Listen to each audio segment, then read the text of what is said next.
Madam Speaker, I am at pain. I am a coffee farmer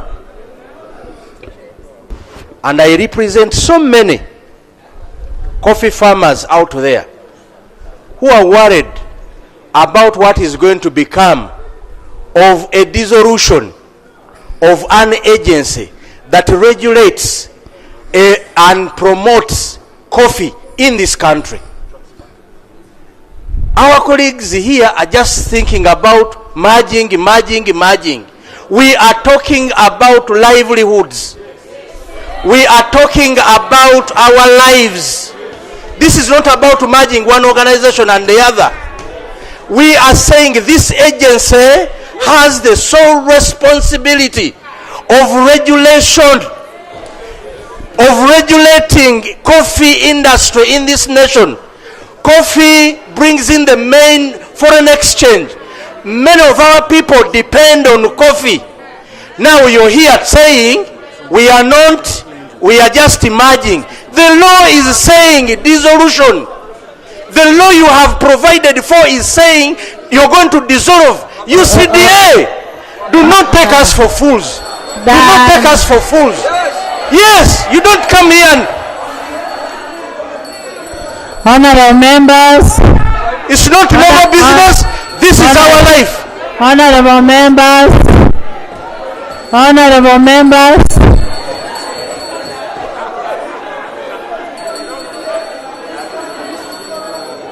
Honorable members.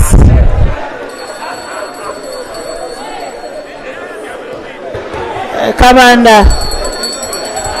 Right, Honorable Speaker. Honorable members. Honorable members. Right, Honorable Speaker. I want just a minute. Just a minute. Honorable members. Even if you want to achieve something, you don't have to get noisy. You don't have to get noisy.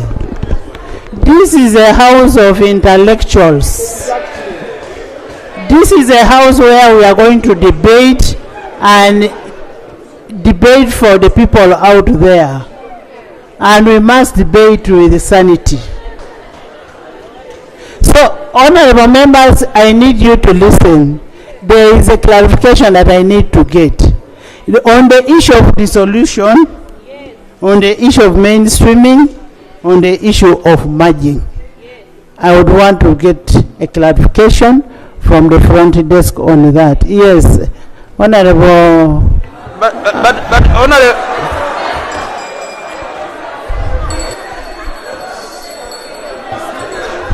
Right, Honorable Speaker, before the minister comes in, Honorable Nsamba is a member of the budget committee. He was the member of the budget committee. Not a member of the budget committee. Stop shouting. Yes. Honorable Nsamba should not mislead the country and this house that UCDA has the sole responsibility of promoting our coffee. When he was a member of the budget committee, he himself appropriated money for a private company, 37 billion, to go to that company to go and promote our coffee. Wasn't that a vote of no confidence in UCDA by you, the members of parliament?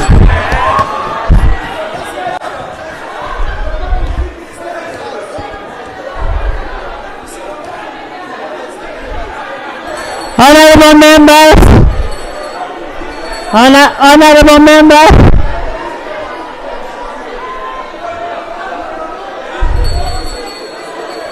Susan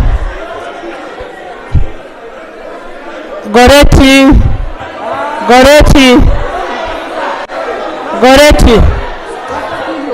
sit down. Goretti, sit down. Okay. Madam Speaker. Christine. Madam Speaker, my name has been mentioned. Christine. Madam Speaker. Yes. Madam Speaker, Honorable Commander. Honorable members in the public gallery. We have pupils and teachers from St. Kigero Primary School, located in Busiro South, Wakiso. When the speaker is speaking, you keep quiet. I will need a clarification. Honorable Minister, you first sit. I will need a clarification from the chairperson of budget. Honorable members, these members are represented by Honorable Matofu Charles and Honorable Naluima Ethel. You're most welcome. Honorable Chair, Honorable Minister, I'm going to give you to speak. I am going to give you. Can I hear from the chairman of from budget? Chairman budget. I will give you after budget.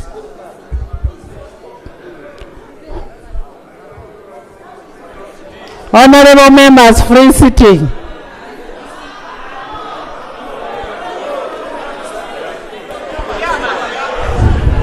Honorable members, you will not say no. You did not carry that chair from me. I thank you, Right Honorable. Honorable Chair. Honorable colleagues, I would like us to put records right as we debate. Honorable Kabanda alleges that Budget Committee appropriated 37 billion to a private company. We must make it clear, Budget Committee does not appropriate money. It's a parliament that appropriates monies. And I therefore ask that statement of Honorable Kabanda be expunged from our records. I beg to move. But was the money, the parliament appropriate 37 billion? Yes, parliament appropriated the money. Parliament appropriated the money. Honorable members, listen. It appropriated money to a private company in order to promote coffee. And honorable colleagues, we also need to take to note that even UCDA was a baby of government. And that was in interest of government to promote coffee development. And now the same government has said they have another avenue to promote the same. I beg to move. Speaker, my name was... Let me first start out to... Madam Speaker, thank you so much. Right Honorable Speaker. Right Honorable Speaker. The money Honorable Kabanda is talking about was given to Edwin and Rabogo to go and establish a coffee factory. Right Honorable Speaker. Honorable, please. Let's respect our rules. Let's have respect for our rules. You don't speak about people who are not in their house. Madam Speaker, I was part of the budget committee, Madam Speaker. But that money was passed the 3%. The 3% prior to parliamentary approval. It was not the budget committee. It was a procedural matter. Right Honorable Speaker.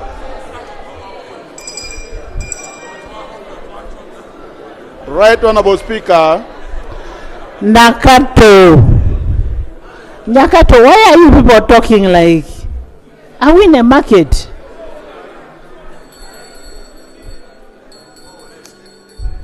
Right Honorable Speaker, I come from northern Uganda. At a time when the president was addressing the country, when he told the country that something that contributes to the development of the country, number one is coffee.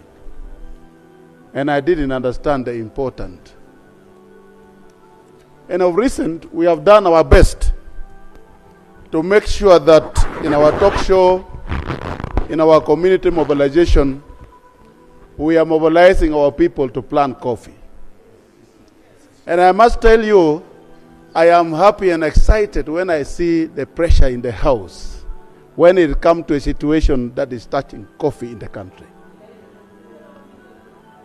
And therefore, I know I have been interacting with many members of parliament who come from areas where coffee growing is. And it looks like we are under pressure from the voters who are saying, protect areas where we are receiving our money, and they think there is something going wrong when coffee is touched. Right, Honorable Speaker, something which is very important in this world is what we call change.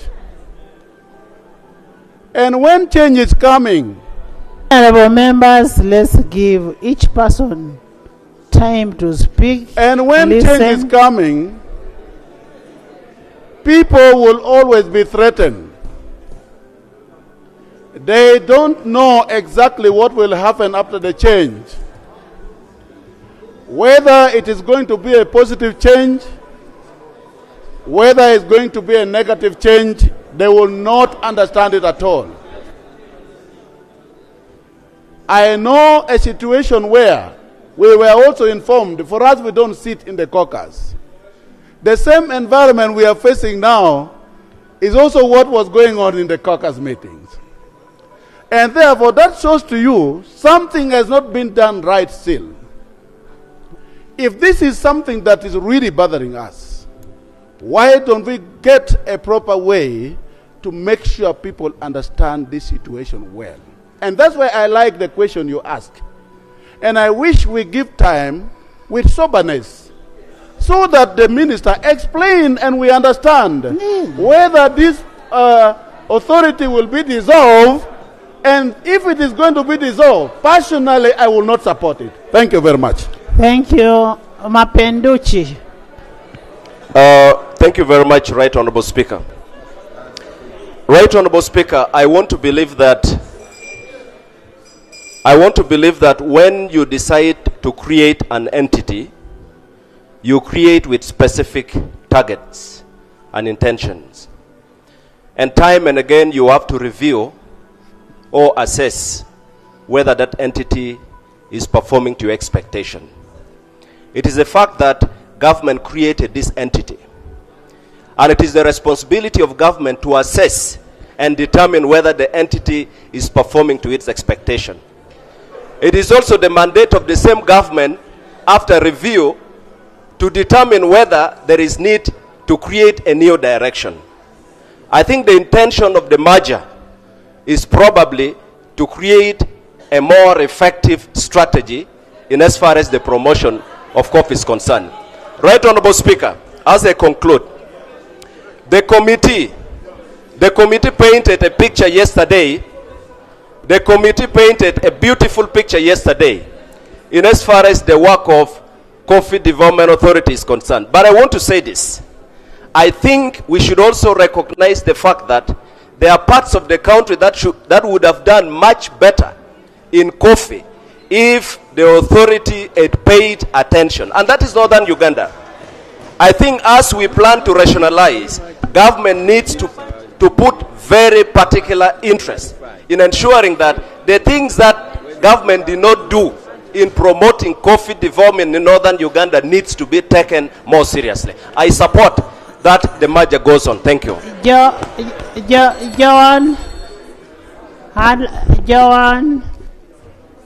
Thank you, Right Honorable Speaker. Please. Thank you, Right Honorable Speaker. Right Honorable Speaker, UCDA is there to promote and to oversee. Clarification, Madam Speaker. Madam Speaker, the members of Parliament are discussing a merger. This is not a merger. What the Honorable Mapendus is talking about, it is none of what we are discussing. This is not a merger. Let the minister explain so that people understand. But there is no merger you here. are the same people who don't want the minister to stand. No, but they are talking about a merger. Honorable Minister, just a minute. Honorable Minister, I want you to tell us about the rationalization accreditation, about the capacity of Minister of Agriculture, the dissolution, the merger, and the mainstreaming. Thank you, Right Honorable Speaker. And then are we abolishing, dissolving or not? Thank you, Right Honorable Speaker and colleagues. I would request that we listen to each other so that we take informed decisions. First of all, I want to make an observation. The observation I want to make is that the committee ignored the submission of government and the intentions and the benefits of rationalization and adopted the report of dissenting views of the staff who are going to be rationalized. Two, I want to make a clarification that we don't intend to abolish the functions of UCDA. We are actually maintaining the functions of UCDA, but in a streamlined manner in a department like we have done for any other agency.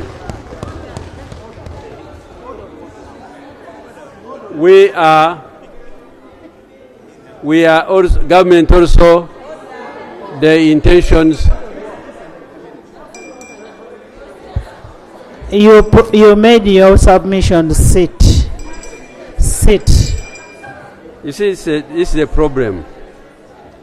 We also we don't intend to lay off core subject matter specialists, those who are competent, that are doing regulatory roles of UCDA as mandated by government. We are only shading off duplicated staff like procurement. We are taking off the board. And it is the view of government that this money should be saved and put into service delivery of the citizens. Right Honorable Speaker. Right Honorable Speaker. Let him finish, then you will ask for clarification. People raise the issue Let him finish. of accreditation. Government has designated authority to UCDA to represent us wherever they have been representing us. The same government is going to designate the department to represent us. We don't want to adulterate the functions of UCDA and the laws. The same department will implement these laws. Now, people who have fears that the absence of UCDA will undermine coffee production, you must be mindful of our history that when we had the coffee boom during Amin's time, UCDA was not there.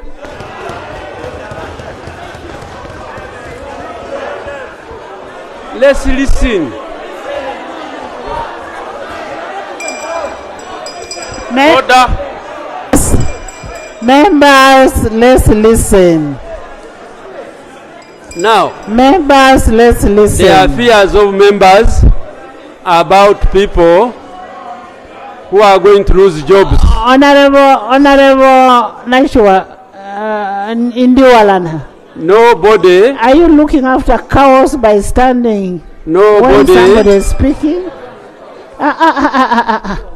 No employee of UCDA whose competence is required in regulation is going to be laid off. The truth of the matter is that the agencies are associated with fat salaries.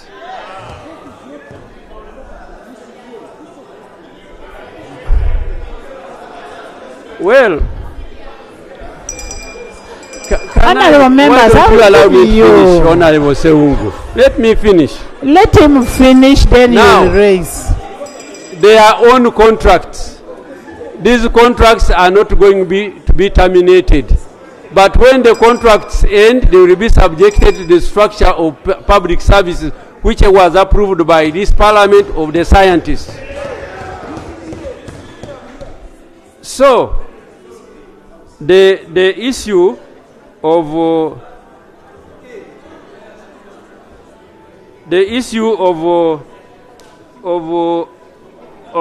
accreditation. UCDA is not accredited to any international organization, and anybody who wants to say should come and meet that organization. You must also recall that when UCDA took a decision to withdraw from ICO without the consultation of government and parliament, you are blaming them here. Therefore, the same government is saying we want to streamline the operations of government, like we have done with other regulatory bodies of government like DDA. UCDA follow suit. Now, one minority report member mentioned something, and I'm very surprised that you did not pick it. Internationally, if we have to trade, we have to make sure that our, especially foodstuffs and whatever we do, conform to national standards. The government is in the process of creating a food and agriculture authority. First, listen.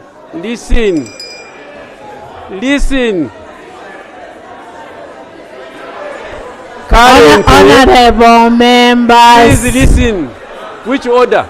Honorable members, respect to what the minister. Listen to the minister.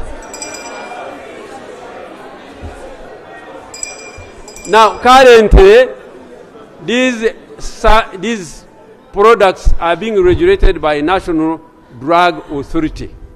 Government, in its wisdom, has realized that we have to separate these from medical inputs. But listen.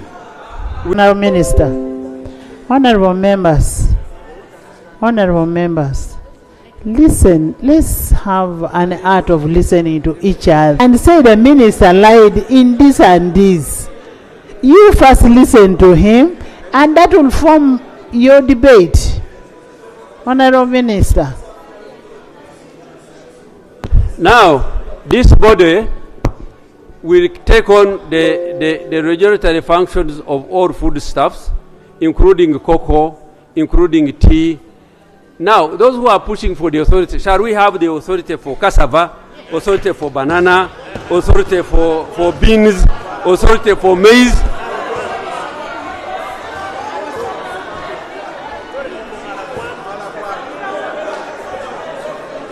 Madam Speaker, let's be sober. Let's be sober.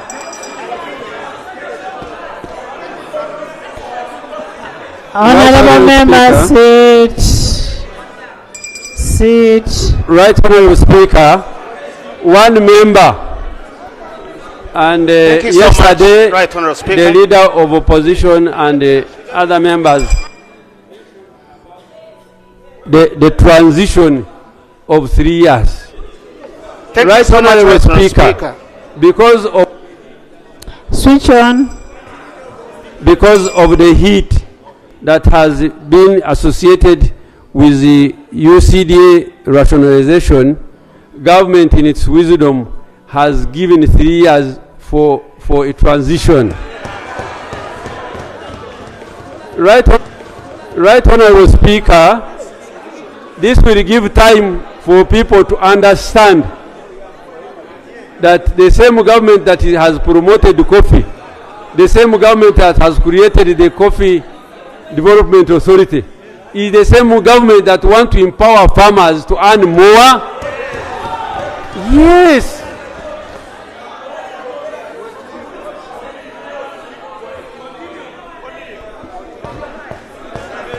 Right, Honorable Speaker, somebody mentioned that when it is not broken. Flavia, I'll give you. You see. When it is not broken, why do you fix it? Right now, we are looking at efficiency in our production services. When people are talking of energy saving equipment, when people are transforming automobiles into electricity, you cannot say I maintain a diesel engine because it is working. It is spending much money. This is the spirit of government. Right Honorable Speaker. Right Honorable Speaker. Order. The authorized agency. Can I have order? The authorized agency now we are talking about, it derives the same authority from the government. And I want to say, Right Honorable Speaker, Hajat, I'm going to give you to that debate. Minister of I'm going Agriculture to give you to debate. is not in intensive care unit. If it was in intensive care unit, it will not produce children.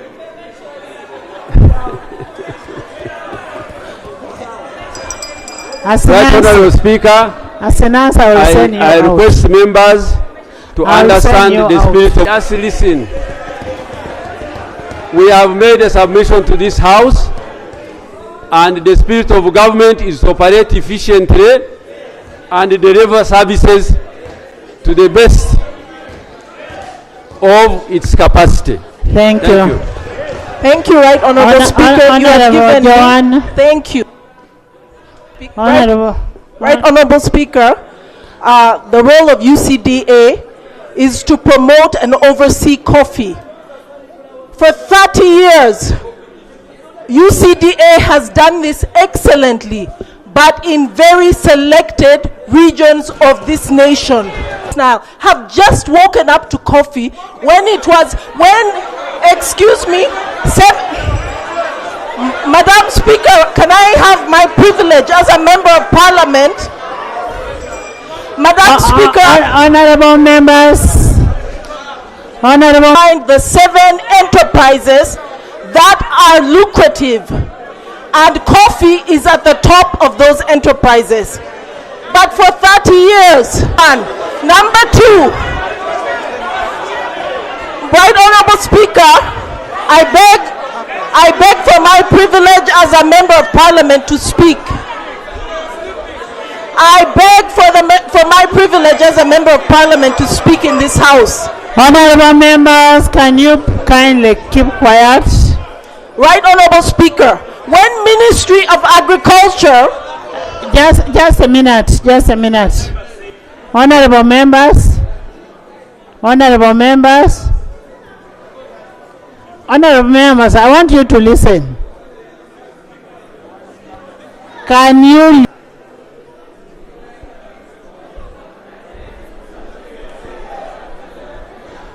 If you don't keep quiet, I will not give anybody to speak. Honorable members, Yes. This is our livelihood. What about us? What? Our livelihood. I know people. Now I am going to get people who are clear-headed. Dr. Baiga. Dr. Baiga, Hajat, Honorable Lubega. Dr. Baiga. Thank you. Thank you very much.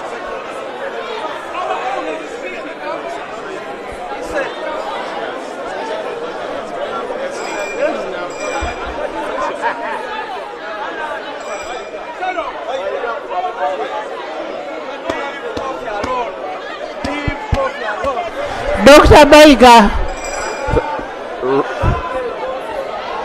Right Honorable Speaker.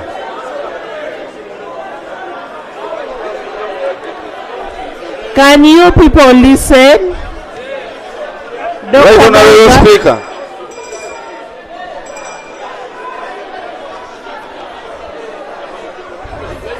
Right Honorable Speaker, I'm asking for the attention.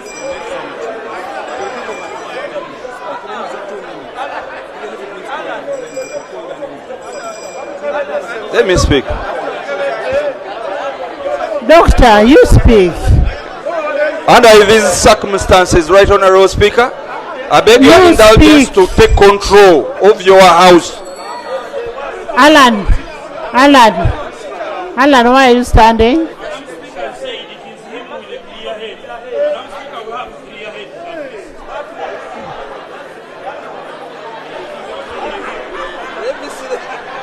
Alan. Okay, I'm sorry. Okay, I'm sorry. Dr. Baiga. No, please, we are not mad people here. Thank you very much, Right Honorable Speaker. Yes, Doctor. Honorable members, Madam we have telling heard. you why I was standing up. I have I'm very clear-headed. I'm not a mad person. So to say that you are choosing on a clear-headed,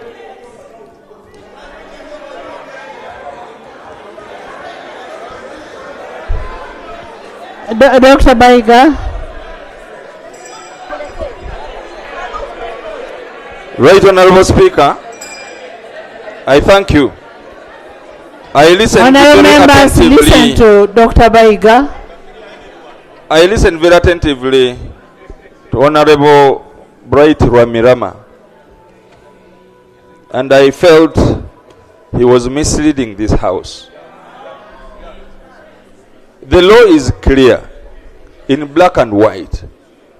It is seeking to abolish, to dissolve UCDA. You may talk about the functions. You may talk about the functions being mainstreamed.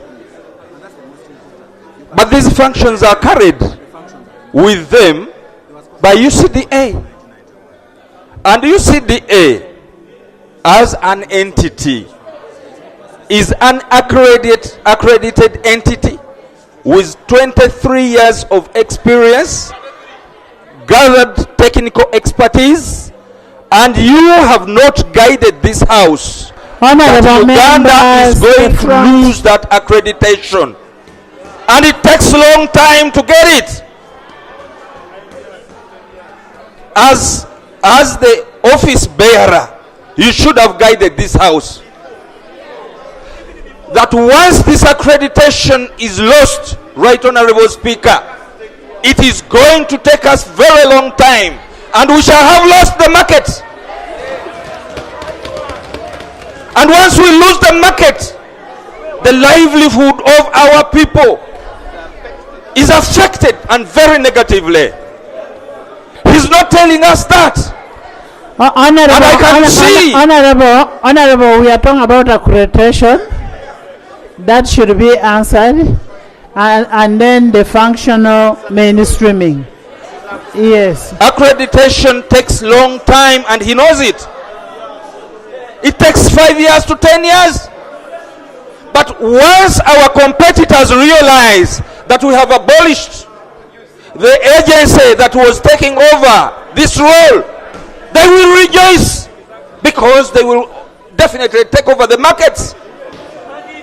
And how are you going to be happy when the rest of the people are crying?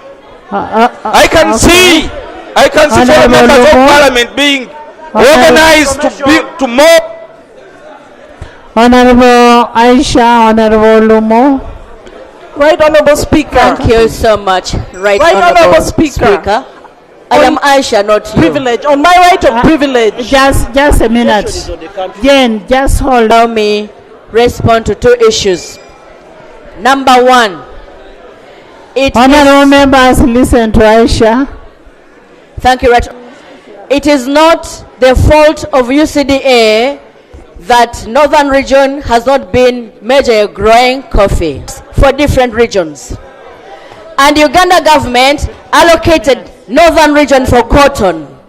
Therefore, it was not UCDA, and we must not blame UCDA for that. Number two, Right Honorable Speaker, edge of taking UCDA. Madam Speaker, let me mention this. Clarification, Madam Speaker. Can you be patient? Could you have a pen and paper and write? Clarification. Honorable Minister, you will clarify. Would you have You will clarify. a pen and paper and write? I want to inform First Honorable Bright Ramirama that I was an NRM cadre that explained these policies on radio, therefore I know them very well. What you did, I was explaining. And you designated products for particular regions. If the minister had desired that UCDA extends coffee, UCDA should have done as such. It was the minister that desired that North should not grow coffee. At the time when you did it, that coffee goes across, they have started extending coffee all over. Having said that, no, Honorable Speaker, I was interrupted. I was saying that it is not the privilege of government executive to take away everything they establish as they desire. When you create entities, they are not for you. They're for the nationals. If the people have said, yes, you created it and we want it, it's not upon you to take it the way you desire because we now want it. Secondly, Honorable Speaker, I ably listened to the chairperson of the committee yesterday, answering all the defects in the law, the defects in the law in the harmony. And the question was, some entities were being deprecative. Her answers were all in negative. She asked, is UCDA being deprecative? She said no.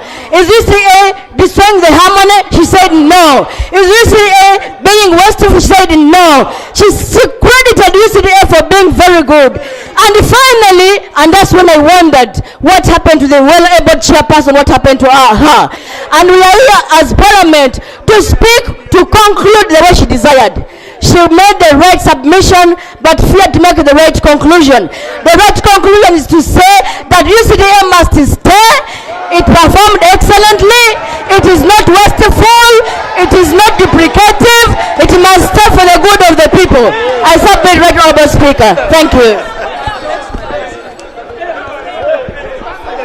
Honorable members, Thank you. Honorable Lumu, Honorable Medad. Thank you very much, Madam Speaker. I will only give Alan. Right Honorable Speaker, I have clearly heard from the Minister, and I am surprised that the Minister, I'll give you. the Minister did not quote from his bill, which is presenting to Parliament. I'll read section 3 of the bill.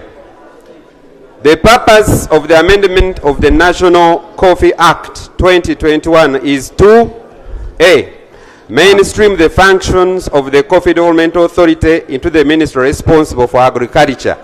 What is interesting is in B. Abolish the Coffee Development Authority and transfer the functions of the Coffee Development Authority to the ministry responsible for agriculture. Madam Speaker, what is annoying is in 4. In 4 they say dissolution of Coffee Development Authority. On the commencement of this act, the Coffee Development Authority established by Act 17 shall be dissolved.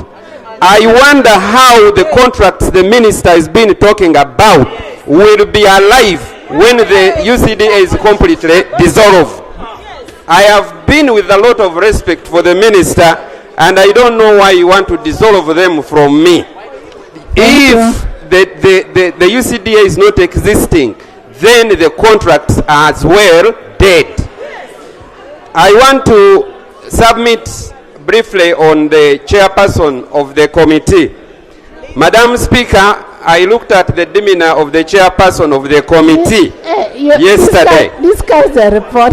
Yes, Madam Speaker, what she submitted in the report, and the Parliament carries it the way it is.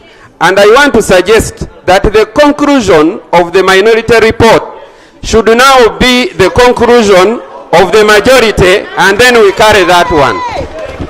Other than that, the chairperson of the committee stands a bad record for having very good information and then pours bad water on it.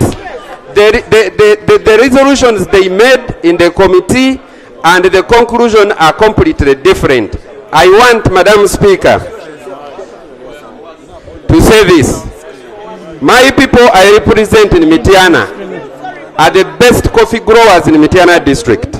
And as I am talking now, they are sitting on the roads to see what this parliament is going to resolve on the UCDA. Madam Speaker, I want to urge this house, and I want to pray before this house, at least consider UCDA to survive for the good and livelihood of the people in Uganda, including those ones who are growing coffee for the first time. Like my colleague here has suggested, that people in the north are now growing, they have woken up to grow coffee. Now if they have woken up, let us put more money in UCDA. They go to the north and teach them the best practices of growing coffee, and they get the money that they need to get. Thank you, Madam Speaker. Honorable members, in the public gallery this afternoon, we have pupils and teachers from Frana Kindergarten Primary School. It is located in Nansana Municipality, Wakiso District. They are represented by Honorable Wakaima, Annington Nsereko, and Honorable Naluima Ethel. Also in the public gallery this afternoon, we have students, teachers from Ombogo College School, located in Kawempe District. They are represented by Honorable Sekrinya Mohammed and Honorable Shamim. Honorable members, Honorable Medad. Thank you, Right Honorable Speaker. First, for encouraging members to listen to each other. Number one, Right Honorable Speaker, there is something called mischief. I was an adult when we established these agencies. And the reason given by the government was that we were establishing strategic agencies to propel the development of this country. After painful listening to my brother, the Honorable Rwamirama, who I will not refer to as Bright today, I heard him say that the mischief was about the fat salaries.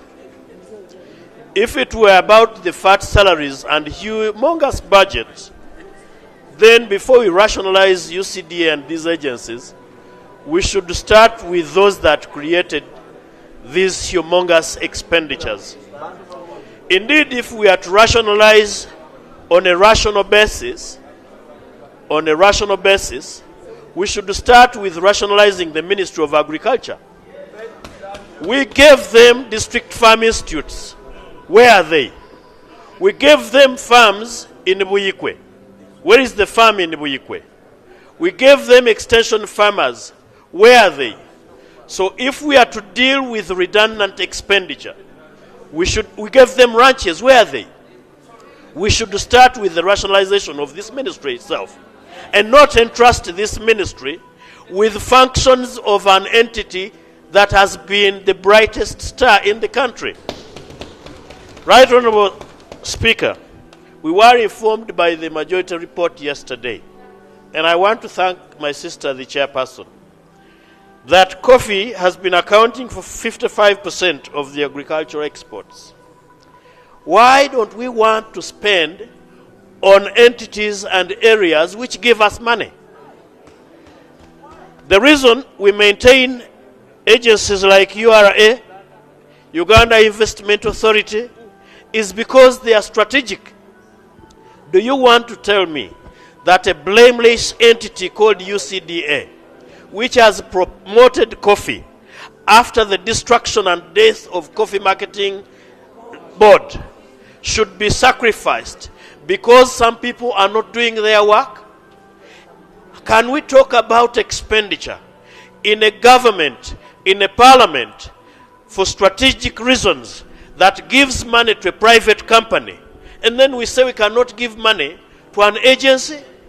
We were informed yesterday, Right Honorable Speaker, that this authority is going to be absorbed in the ministry, and I want to ask, at what level? As a directorate, as a department, as a unit, Since when? If we are to do this, why don't we get things like KCCA, Investment Authority, URA, and put them back to the mother ministries because we want to rationalize. Right, Honorable Speaker and colleagues, there are people who are deeply concerned in this country. Why haven't we consulted the farmers, the coffee farmers, the cotton farmers, and all the other core stakeholders? I want to conclude by saying, Right Honorable Speaker and honorable members, the destruction of a country begins with the and we want to kill them. One will ask, what did Ugandans do to us to deserve the punishment of destroying the small veins that continue to feed them? Maybe you could tell us how much UCDA is consuming from your treasury. We would mobilize cooperatives and associations, coffee associations in this country to foot that bill. Thank you very much, Right Honorable Speaker. Right Honorable Speaker, I want to appreciate the chairperson's report because it had the actual points that we are looking for. It painted a very good picture, the reality of UCDA in this country. And that is exactly what we needed, except that she had a terrible ending. Right Honorable Speaker, some analogies have been made in this House with regards to coffee. There was an with regards to rationalization of stepmothers crying more, caring for more than the mothers. Then there was an analogy, and it was stepmothers asking myself, if we are now using the language of analogies, then why are we letting the mother, why are we sacrificing the baby to a slaughterhouse of a mother? Why is the mother eating the baby? Because first of all, UCDA is doing very well. Now we want to slaughter it by sending it to a slaughterhouse of a mother who is going to end up eating it, engulfing it totally so that we have nothing. My point coming to is, Madam Speaker, there was an argument of inefficiency of the DDA, of the cotton authority, and that is why we are saying that they need to be merged with MAIF. In this case, UCDA has shown all the right characters of efficiency, and we are still clamping it down with the ones that were allotted inefficient. Why are we still using the same argument? If UCDA is proceeding well, why do we need to rationalize it? Secondly, there is also the last one, Madam Speaker, the final one is, MAIF has been given so many agencies under its care. Already MAIF is overburdened and has characteristics that stand alone on its own, working alone. Then we are going to end up killing UCDA because all these people will create inefficiencies, all these people will create Kavier, Frank. Thank you, Madam Speaker. Madam Speaker, when I heard the report of the chairperson of the committee, I was so impressed that at least we are receiving something that is addressing the concern and that is speaking to something or a product that has supported more than millions of families in our country and something that has contributed to the national treasury. So when I heard the report from the chairperson, I was so impressed. But on reaching to the conclusion, there I wondered if really the chairperson was still independent and was addressing the concerns and the observations of the committee, or they were working under influence of an invisible hand. Madam Speaker, many people have come out to speak about coffee. And we have a lot of pain, not that we don't want to see government being responsible in the people, but because we know the impact UCDA has done to the coffee industry in our country. Right now, on farm and off farm, UCD is having tangible feel. People feel it because it has helped our people to see and realize enough revenues and to get enough profits. And we are seeing coffee development in our country taking the lead. So, Madam Speaker, I therefore move to be part and associate myself to the minority report to see that this parliament stands independent, such that we don't bring in the resolutions of cabinet, because I've seen Honorable Chivumbi, Chair of Uganda Caucus and Chair of Park Central. Right Honorable Speaker, I thank you for this opportunity. Right Honorable Speaker, let me start from the known knowns. Honorable members, I know all of you. I will pick you when I know I want you to speak. Right Honorable Speaker, let's I've start. seen all of you standing up. I will pick you. You're all going to speak. Fortunate will speak. Right Honorable Speaker, let's start from the known knowns. The known knowns is that the Ministry of... Honorable members, listen to Honorable Chivumbi. Right Honorable Speaker, the known known is that the Ministry of Agriculture as of now does not have the capability and capacity to take on the roles and functions of UCDA. That's a known known. The second known known, and it's factual, is that the Minister of Agriculture has just told you that they are in the process of setting up omnibus authority that will take up all these other crops. That is tea and whatever, and that authority is underway. Right on up, that's also a known fact the minister has put up. The other known fact is what all of us have said. And let me urge members here. An attempt to localize coffee will be a misnomer. Coffee right now is a national product.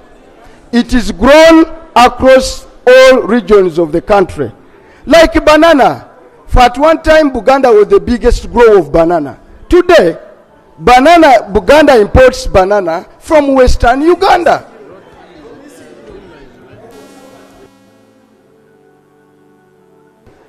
Right Honorable Speaker, therefore, our bone of contention, Right Honorable Speaker, the minister has not answered the question, what's the best practices all over the world?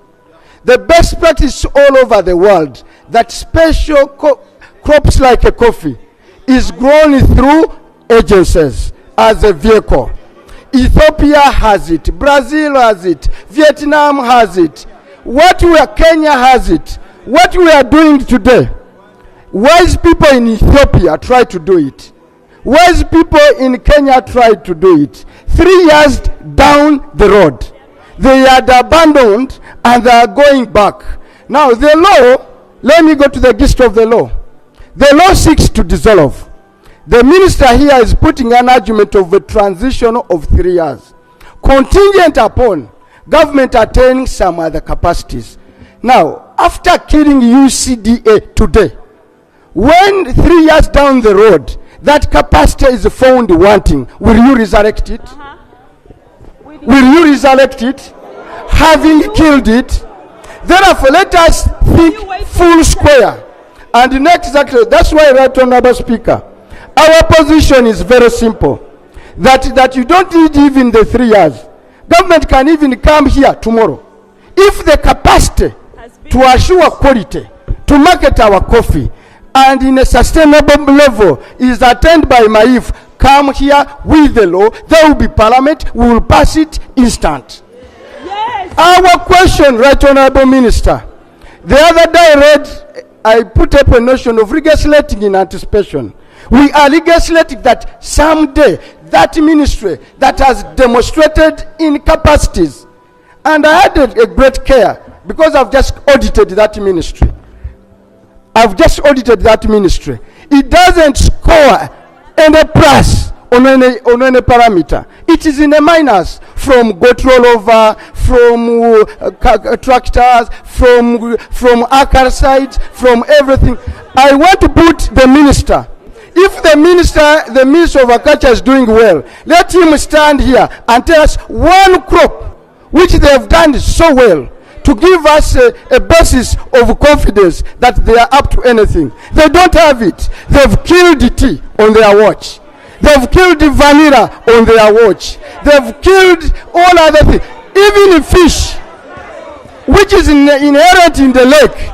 Government had to institute a military to go in and intervene. This is an entity that is not ready today. Let us not create anxiety. Good business is about predictability and durability. Let us not slaughter an animal that is giving Uganda 1.4 billion US dollar as of today. It's a gold mine for this country. Namuga.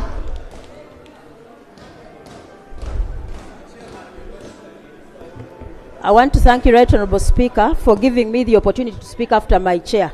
Honourable colleagues, we are here because we all love our country. And this is what we call home.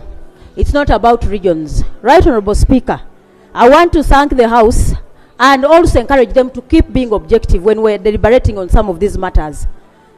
Honourable Bright Ramirama, the Minister for Agriculture as of now, Right Honourable Speaker, I want this House, before even you debate the report for coffee, interest yourself in the Auditor General's report on agriculture for the financial 22-23. Right Honourable Speaker, good enough I came with it. Right Honourable Speaker, we had, no please, this is my time, we had a scenario where, Right Honourable Speaker, Right Honourable Speaker, we had... Honourable members, I have said,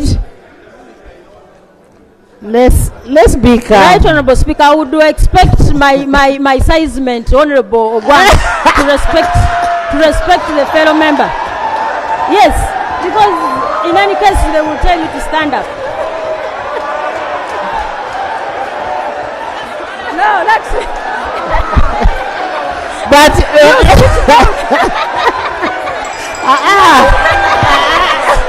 Madam Speaker, now that Madam Speaker, you can't sit. No. Honourable members, You are short.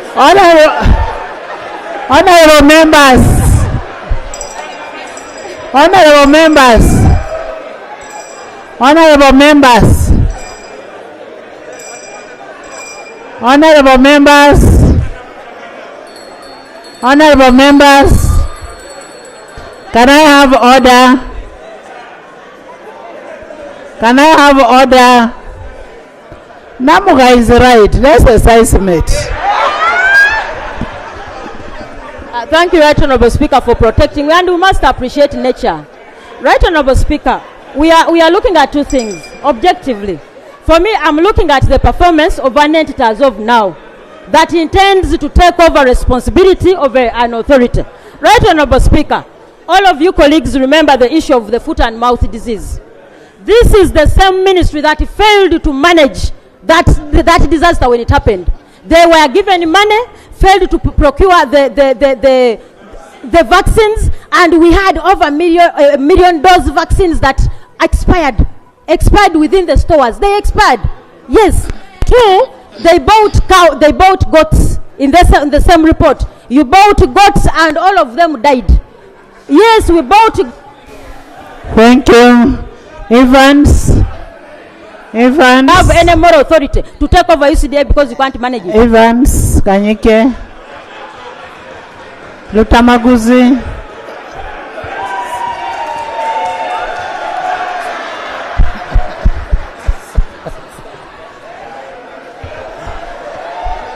Evans Lutamaguzi Mukatuliki.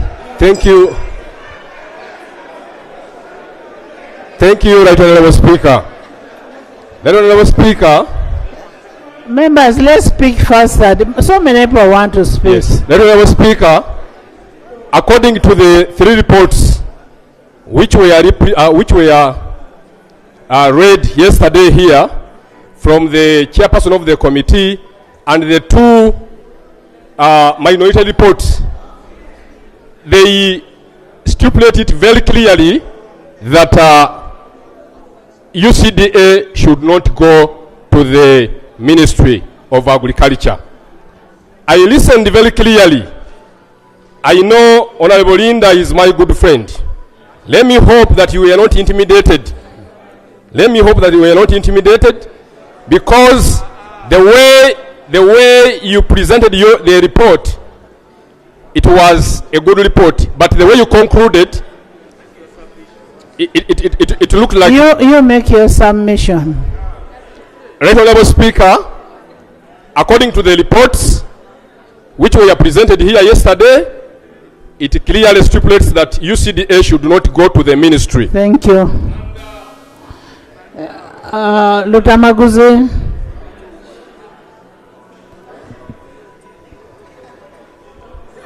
Thank you, Right Honorable Speaker.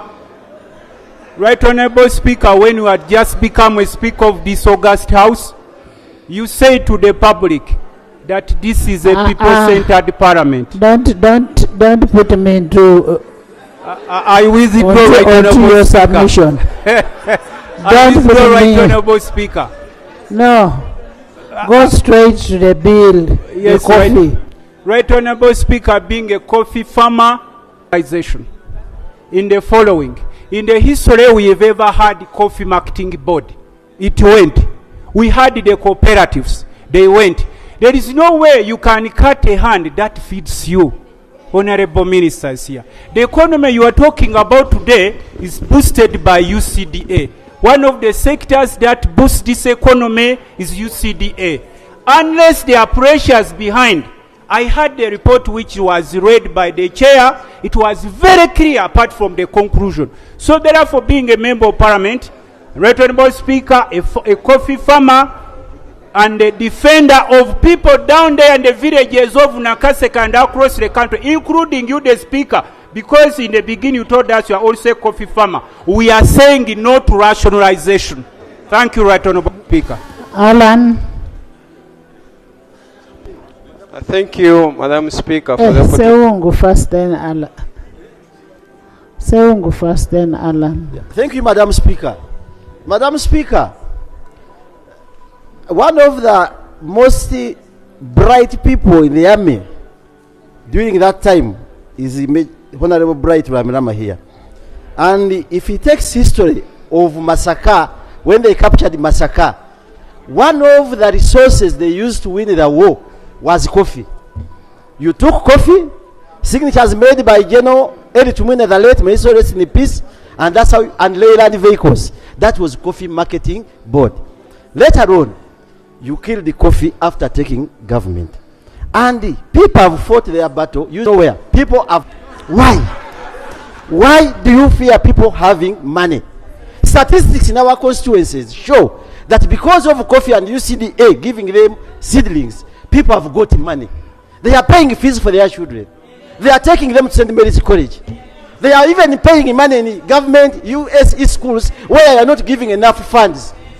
But here you are trying to bring a penalty by meandering back to the system.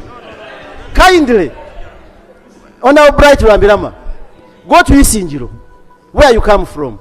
You know that bananas being grown there. Were they there at that time?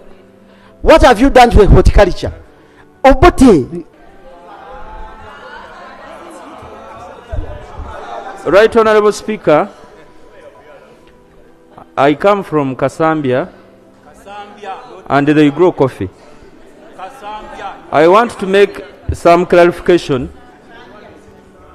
Honorable Seungu and all the other colleagues that mentioned that UCDA gives coffee seedlings.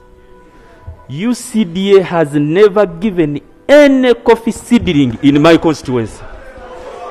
It is Operation Wealth Creation that has been giving city coffee seedlings in the constituencies, not UCDA. Secondly, Right Honorable Speaker, the information I want to give you. Yes, the information I want to give you. Yes, you give the information. Give the information. Thank you, Right Honorable Speaker. UCDA that these people are talking about has never even sent any staff in my constituency to know how many coffee farmers that are in my constituency. If your mother ministry says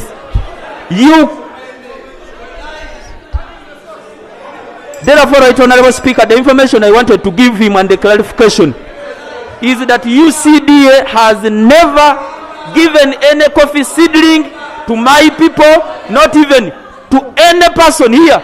They can even confess. Thank you, Madam Speaker. I'm concluding. You see, Madam Speaker, there are members, sometimes we give time to talk. And wasting time with Honorable Kabanda is really a wastage of time. Because if you are a member of Parliament, and you are not aware of what is doing. Tell us what you're saying. Madam Speaker, I have to care because he was giving information. You and continue. He needs more time to be educated about constituency and UCDA. But however, continue with your spirit as you are taking it to yourself. The boomerang will be on you. The boomerang is on you. But UCDA has been giving us seedings. From Ngabirano. Ngabirano, they now the one who took over, they have been doing that role. Even quality assurance alone. When you talk about Kasambia that does not have quality assurance about Thank you. Who are you presenting in this house? Thank you. Thank you. Alan. Thank you, Madam Speaker, for the opportunity. Madam Speaker, I listened very well to the Minister.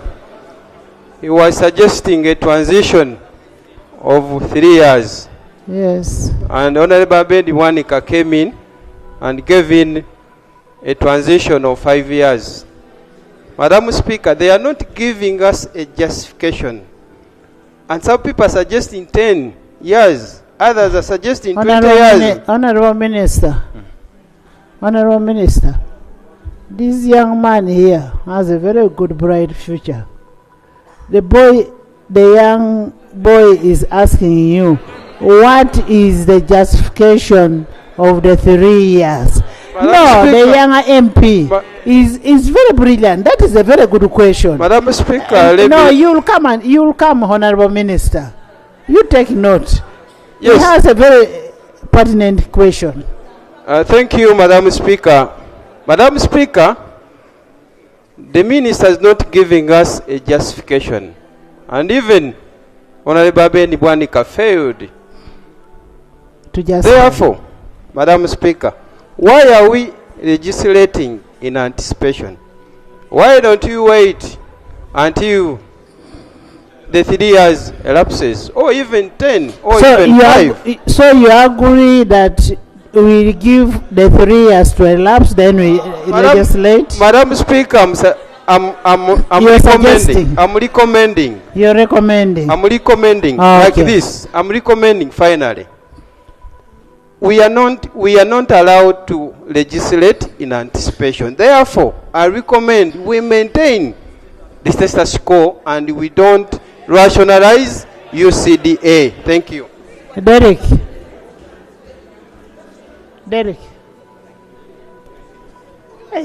Thank you, Madam Speaker. Thank you, Madam Speaker. Colleagues are here arguing that I'm not a farmer, but I have farmers, and I'm a businessman. Honorable members, Derek's voters are farmers. Yes. Thank you, Madam Speaker. And they are into business of coffee. They buy coffee, and I want to talk as a businessman. They should even see your size. Yes. Yes. They are into business. This is government in business. And we have been accredited to do business and given the license. And today we are opting for something to clear an agency that has been accredited to opt for 5 years or 10 years without getting a license to operate, which is going to be a loss to the nation, to the farmers, and it is also going to put us in a situation. I want you to address this issue that Derek is raising very clearly. No, don't go. You people, what Derek is raising is very, very pertinent on the issue of accreditation. So we need that brought out very clearly. Yes, you continue. Madam Speaker, if only the Minister could address on that and give us assurance, we do believe, yes, I submit. Thank you. Brenda.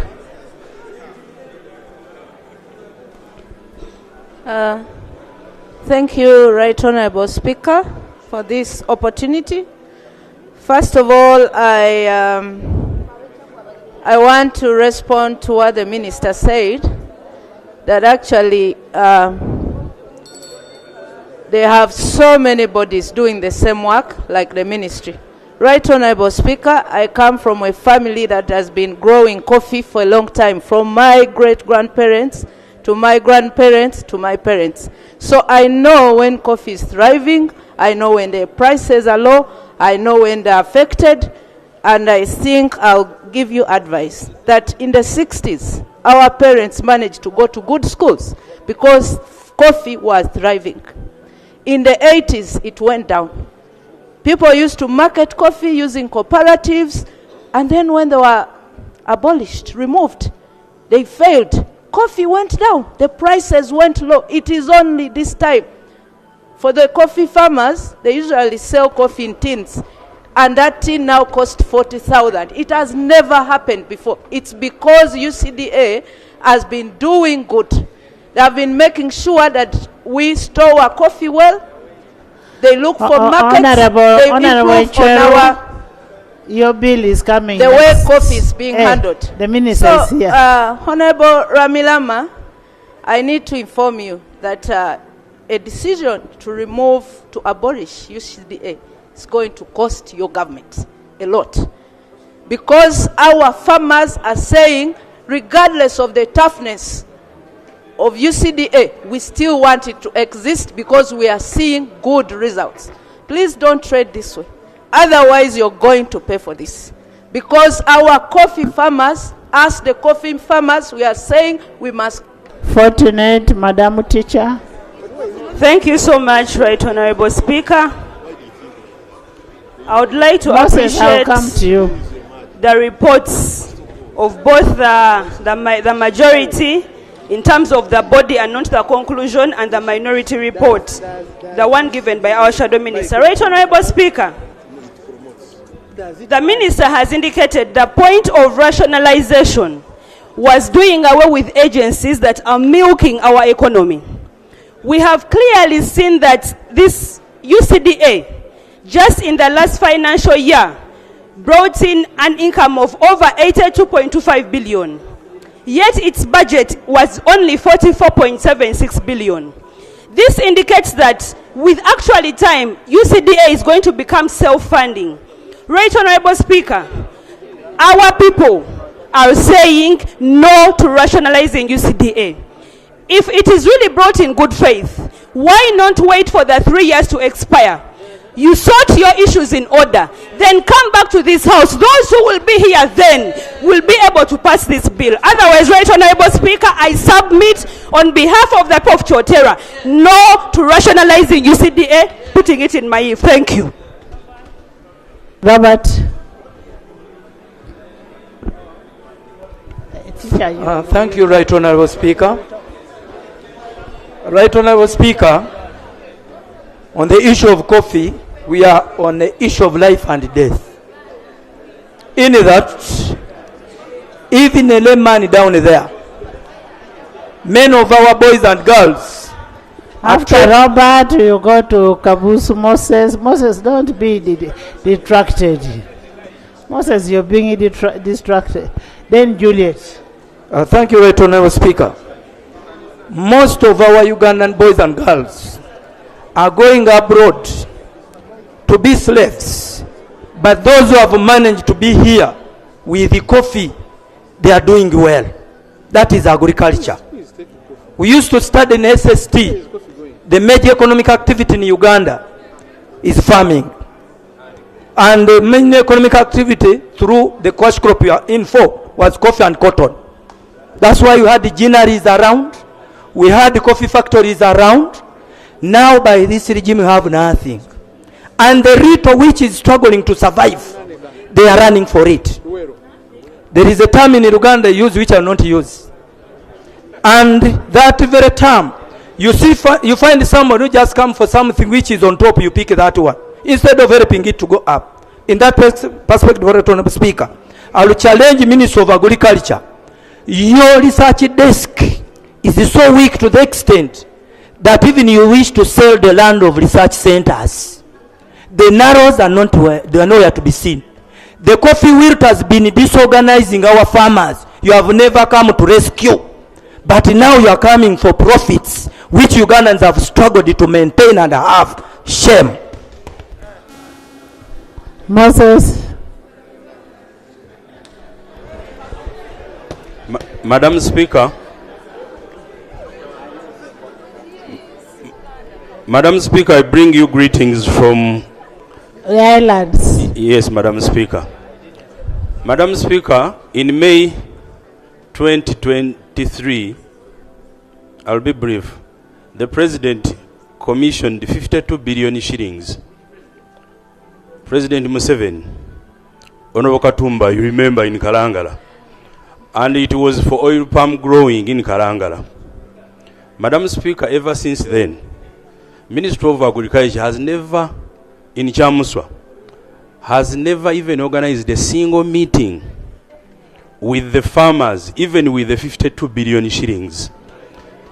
The questions my farmers in Kalangala who are in coffee growing have with the capacity and the competence of Ministry of Agriculture,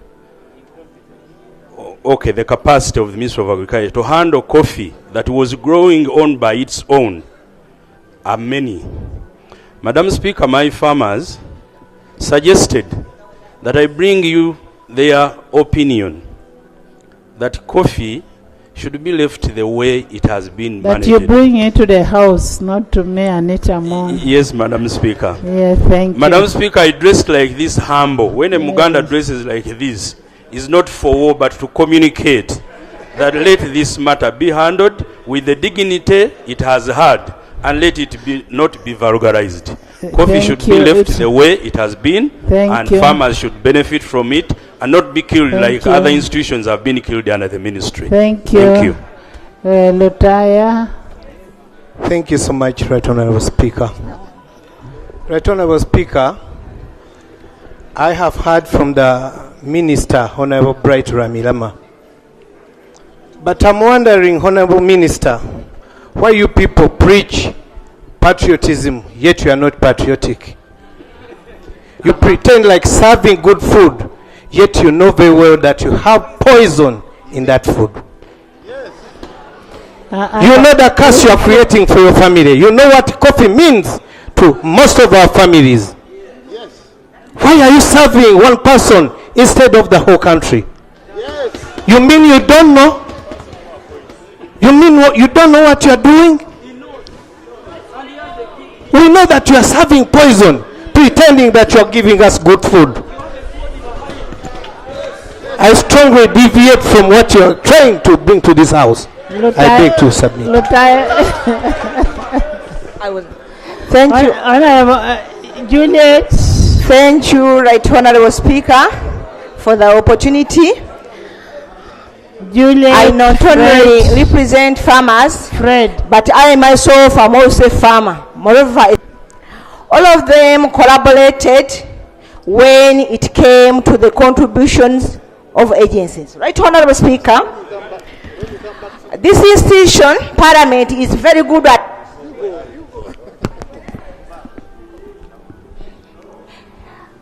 it's good at backbenching. When you go for backbenching, we not only look at the benchmarking, we not only cater for the strong areas, but also areas of weaknesses.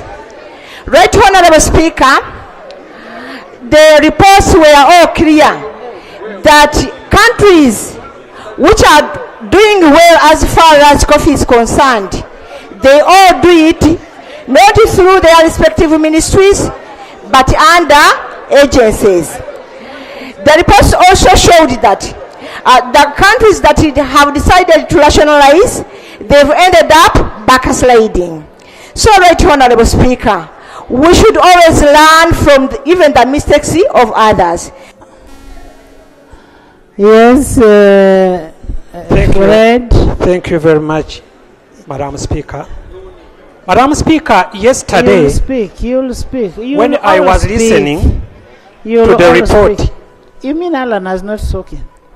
Okay, Fred, then Alan. Madam Speaker, when I was listening to the report of the committee being presented by the able chairperson, I looked at the observations, then I smiled. I knew that is the daughter of a historical to this country. Madam Speaker, when it came to the conclusion, I got lost whose daughter made the conclusion. Madam Speaker, she made it very clear that the reason behind RAPEX was to eliminate those agencies which were parasiting on the treasury of this country. That was very... She made it clear to this house that UCDA is not a parasite to this country.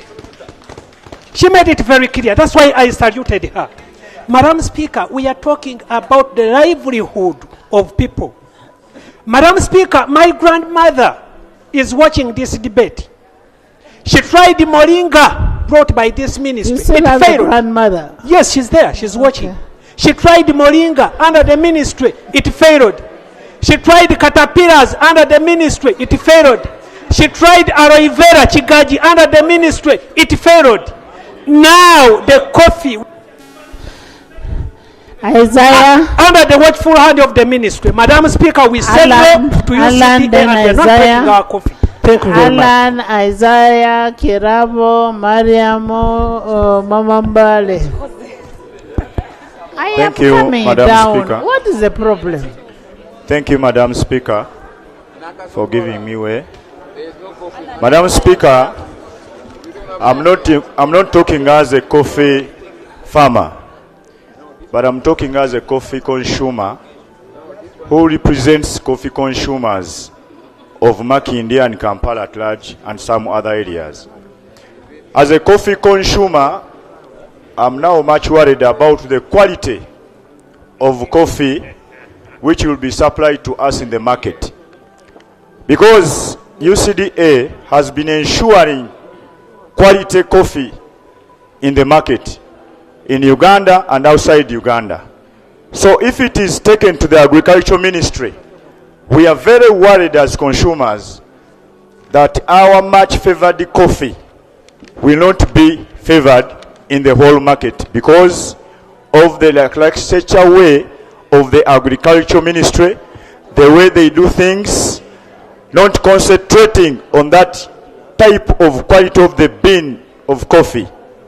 So, Madam Speaker, that's why I'm not supporting the rationalization of our Uganda coffee development reduced under the supervision of the Agriculture Ministry. I beg to move, Madam Speaker. Isaiah, Kirabo. Thank you, Right Honourable Speaker. Right Honourable Speaker. Koluo, you don't know about coffee. Koluo. Right Honourable Speaker, I am a coffee farmer. I'm a chairperson of a primary society. I am a board member to the Discus Cooperative Union. I know what I am saying. And quite often, I've been coming to office, Madam Speaker, getting permission and bringing me coffee. Yes, to leave this parliament and I represent farmers of Bugiso in the international market. Even 2 days back, I've just come from Tocho, Madam Speaker. But when you go to the international market, Madam Speaker, it's not about the quantity of coffee you have. It's about the quality of coffee. And the quality of coffee always has a regulator. Quality of coffee starts from the nursery bed, where it is grown, where it is raised, up to the harvesting, up to the processing, up to the exporting. Now there must be an authority for that matter, which must ensure the control and of quality of the coffee as it starts from the nursery bed. Madam Right Honourable Speaker and members, if you go to the statistics of coffee export and you go to the international market, Uganda is doing very well. Initially, we could have a few bags of coffee export, but by God's grace, coffee is all over the whole of Uganda. You go to Eastern Uganda, massively they have planted. You go to Northern, they have started. Uganda needs UCDA today than even before, because we need that regulator to ensure the quality supply of coffee.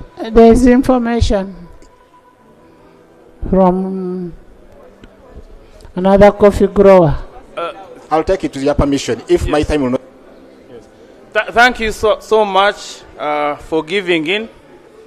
Madam Speaker, I'm a serious coffee farmer, and I worked in the coffee sector for 7 years. The information I want to give is about coffee. Coffee is a very delicate crop, that the regulation starts from planting materials up to the cup. Now, I want you to imagine what would motivate this coffee specialist who has been with a big experience, earning 12 million, agreeing to go for 1,900,000 in government of Uganda and continue to earn that and doesn't compromise the quality of coffee. Madam Speaker, I'm not objecting or not opposed to the government policy of rationalization. But what I want to warn is that government should consider that the moment somebody is motivated to go for 900,000 when he has been earning 12 million as a senior officer, it will either bring corruption or neglect of work. Therefore, the ministry should know that we either maintain the salary structure of these people to maintain their expertise. Otherwise, we shall lose the quality of coffee by negligence and by corruption. I thank you for information. Thank you. Thank you so much for the information. Thank you. Madam Speaker, as I conclude. Madam Speaker, as I conclude. Yes. From areas we have moved, you'll always see an official from the export board of that country working together with the Minister of Agriculture and working together with the agency like UCDA. They work hand in hand. If UCDA had maybe some inadequacies or some challenges, I believe if they had so, what could be better is to work on the challenges UCDA has. But most of them, you'll discover that from limited funding, government gives it. Because some of those exports, they don't go. So I could support the minority report on behalf of the people of Budajili East, the people of Sironko, the people of Giswazi region. Thank you so much. Thank you. Thank you, Right Honorable Speaker, and for the opportunity, because the youths of Buganda, and most especially those of Luwelo, would feel cheated if you had not given me the opportunity. Madam Speaker, UCDA should remain independent and not be rationalized because of the reasons that Chairperson stated well yesterday in the report. Like, we all know and notice that it contributes a lot, actually doubles the revenue it sends to the consolidated fund than the budget it is allocated of about 42 billions. So it contributes about 82 billions, which doubles the budget allocated to it. And Madam Speaker and members, there are issues that affect farmers in UCDA. Let's try to work on those issues so that we sustain our farmers, most especially the youths who are employed by UCDA, and there are about 12.5 million people. So, Right Honorable Speaker, of late, coffee, a kilogram of coffee is about 13,000 because of the quality assurance UCDA has put in place for our people. Thank you so much. Thank you, Right Honorable. I stand here to say that UCDA should remain. It shouldn't be dissolved. I come from a region that grows coffee. I am a coffee farmer myself. 80% of my people, the ones I represent, grow coffee. UCDA has helped and given an enabling environment for the farmers in my district to grow coffee. They have trained them. They have helped them to know how to plant coffee better. They have helped them in harvesting coffee so that when their coffee is sent on the market, it's of good quality. Now, if UCDA is dissolved, we are going to reverse all those gains. I want to say that I'm siding with the members of parliament who are saying that UCDA should not be dissolved. Honorable Minister, we are debating here, but we are representing millions of Ugandans who are surviving because of coffee. I grew because of how coffee helped my parents to pay for me school fees. There are many children out there who are surviving because of coffee. Coffee Development Authority should not be dissolved. Thank you, Right Honorable Speaker. Right Honorable Speaker, I want to thank the chairperson for the report. The report clearly gave the role of UDCA, among which was that market standards are fulfilled. It also said it provides timely prices on a daily basis. Right Honorable Speaker, if at all, the chairperson also indicated that when UDCA has UCDA has no conflicting roles with MAIF. Now, if at all she gave all those good compliments to UDCA, to UCDA, then why did the conclusion become the way it came? Right Honorable Speaker, Bugisu, if you remove UDCA, it's like you are draining the blood of the whole of Bugisu, because they depend on coffee. I rightly want to side with the minority report which says that UDCA should remain, because it has done a great thing to see that the livelihood of Ugandans, especially in Bugisu, depends on it. I want to thank you. Thank you. Thank you so much, Right Honorable Speaker. Right Honorable Speaker, I have followed the report plus all its recommendations. But because we work for people, yesterday I was in Busiro and we actually unanimously rejected Parliament to grant government permission to rationalize or merge this of people coming on my door asking for school fees has declined. So, I'm a medical person, and you can only remove an organ from an individual who is in a vegetative state. It's a criminal case if you remove an organ from a person who is functional. So it means they brought this idea in a bad spirit. Thank you. Why do you hate Ugandans? Joyce. Thank you, Right Honorable Sabamala. Right Honorable Speaker, I heard very well. Joyce Sabamala Solo. And the minister was talking about the government wanting to rationalize because the government loves the coffee farmers and wants to support them. And I wanted to tell the Honorable Minister that at the time the bill was returned to Parliament, as members of the Buganda Parliamentary Caucus, we took responsibility to consult people from different areas.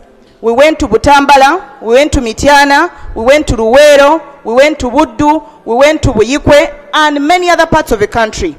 And the people that you're talking about, Honorable Minister, those coffee farmers that you're talking about, that you want to help, that you want to support, that you're doing it for them, those coffee farmers are saying they do not want the rationalization. So if you're doing it for Ugandans, the Ugandans are saying, please do not rationalize. Thank you very much, Right Honorable Speaker, for giving me this opportunity. Right Honorable Speaker, I come from Bukoma Simbi, a place that leads in coffee farming. And I'm a Muganda who comes from here. Buganda has suffered a lot with the poverty. That's why the Katikiro echoed the Kawakazi voice. Don't tribalize our coffee. I'm not tribalizing, but I come from Buganda and I'm a Muganda. So let me speak about the reality. That's why the Katikiro of Buganda echoed Kawakazi voice to grow more coffee, and through a Manterimba initiative. Right Honorable Speaker, on behalf of the people we represent, we say it's not only improper, but even a crime to rationalize UCDA. Thank you. Christian. Madam Teacher. Right Honorable Speaker, I thank you so much. Once again, I would like to put it right that when the minister tells us that removing accreditation from UCDA is as simple as bringing another one. Right Honorable Speaker, accreditation does not base on Ugandan standards. This accreditation is international, and we cannot say we have control over the rationale or criteria for accreditation. Once it is international, we already worried with the way we bargain here, which other institution can really play in. Right Honorable Speaker, I would like also to draw my attention to the chairperson. Chairperson, of all the people you consulted in your committee, what was the final decision? Did they tell you to rationalize or not? So you was, the committee was supposed to come up with a solution, a conclusion, summarizing the submissions of all the people that were consulted. But I'm worried. The biggest percentage says don't rationalize, and the committee conclusion says rationalize. Right Honorable Speaker, killing somebody today and bury that person 3 years after is the same. You have already killed. So it's better don't kill now, wait for 3 years to kill that person. So this business of let's kill it now but bury 3 years or 5 years later is not good to us, Right Honorable Speaker. And Right Honorable Speaker, I am finalizing with this one. For those of you who are well aware of enterprise value chains, not everybody performs all duties on the entire value chains. They are farmers, they are even drinkers. Ethel.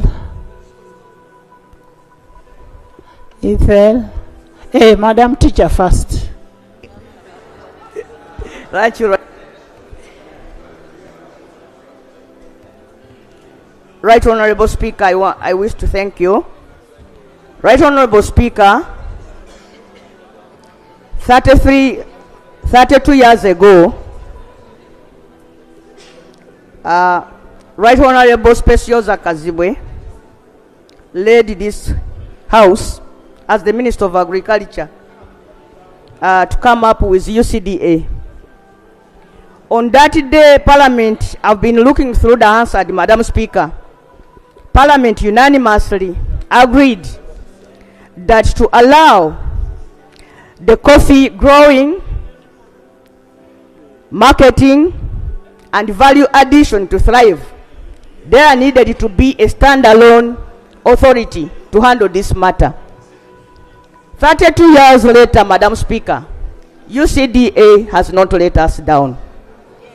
The story has turned from bad, from the coffee wilty disease, to good, to better, to excellency, where we are now among the top 10 in the world as Uganda. Madam Speaker, today if you were to move UCDA to the ministry, who of the two should learn from the other? Because after 32 years without you handling a business, and then all of a sudden you come back, and when you read through the proposal to abolish UCDA, you will find that the workers now are going to be spread in different ministries. That means that we are going to lose all this institutional memory. And I don't know why a parent, because even in the act itself, the ministry is given a very big role.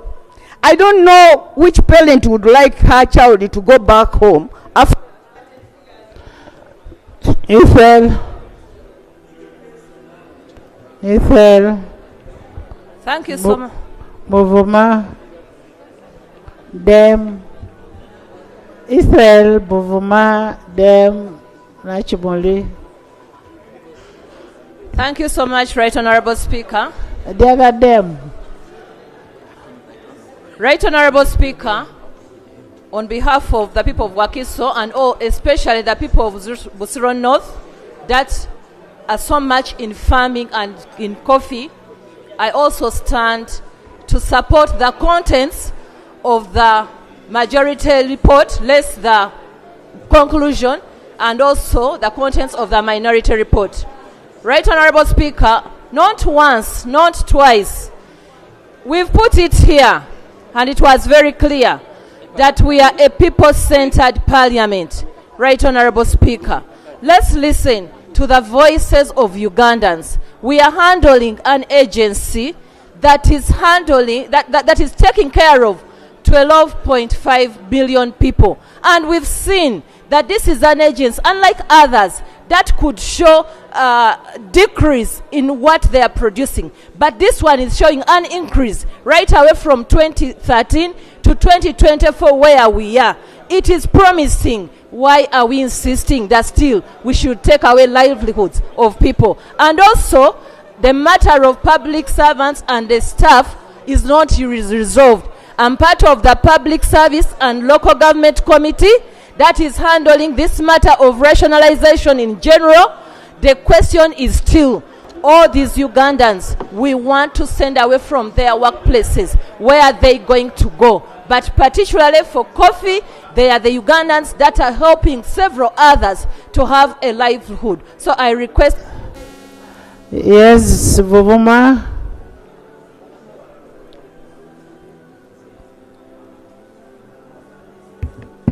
Thank you very much, Right Honorable Speaker. Right Honorable Speaker, when you look at both reports, they clearly indicate how much the entity has been generating the revenue for this country, and versus how much it has been given from by the government. Right Honorable Speaker, that clearly indicates that this entity can even meet its own expenditures, including giving good salaries to its employees to motivate them. Right Honorable Speaker, the minister here told us that we should not get worried by dissolving UCDA because they are planning to work on the Food and Nutrition Authority. Right Honorable Speaker, why do we work in anticipation? Why do we lose an entity that has over 23 years of experience, that has regulated the quality of coffee of this, that has experts that have bargained for good prices on the international market? Therefore, I do not accept on rationalization of UCDA because my youth has failed even to bring the fisheries and aquaculture regulations to this parliament, and also the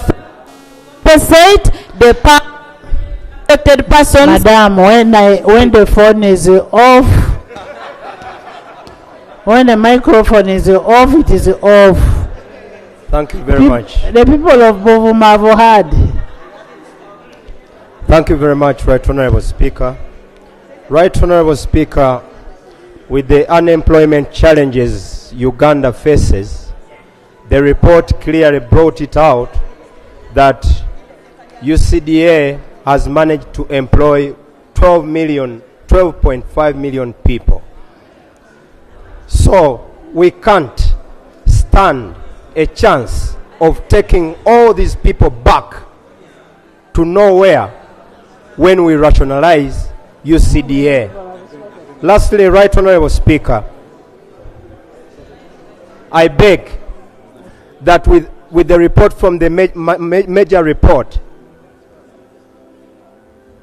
we need to double the budget for UCDA. This is the opportunity we have for the good contributions it has done for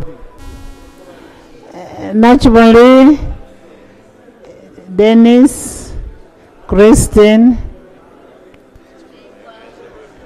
Thank you.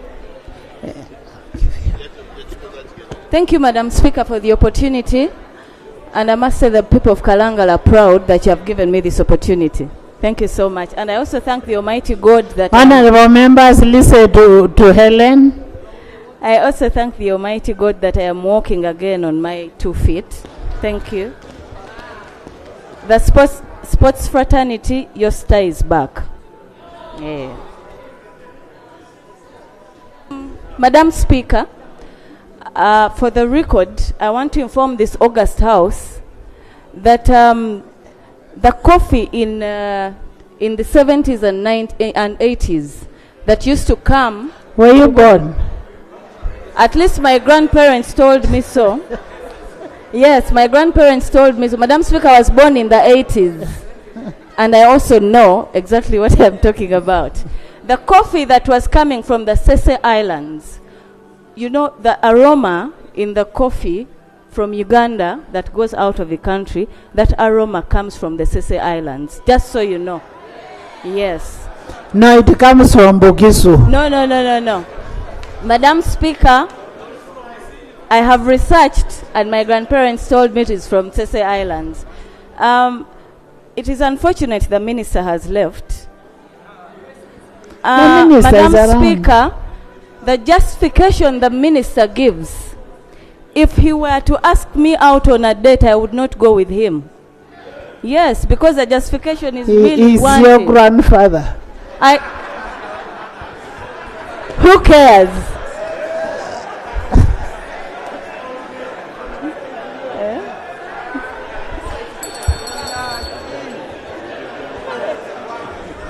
Madam Speaker, I mean, it is Honorable Kwang in the house, size mate.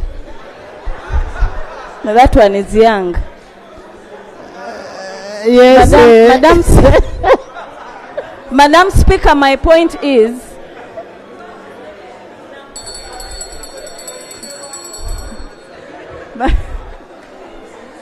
Madam Speaker, what I am driving to is that the justification he gives, for rationalizing UCDA is wanting. It would not make anybody believe in him. I'm going to ask him to give us more justification. Yes. Thank you, Madam Before Speaker. I give this side to debate, before I give stepchildren, stepmothers, I'll give the minister first to give a proper justification. Yes, Dennis.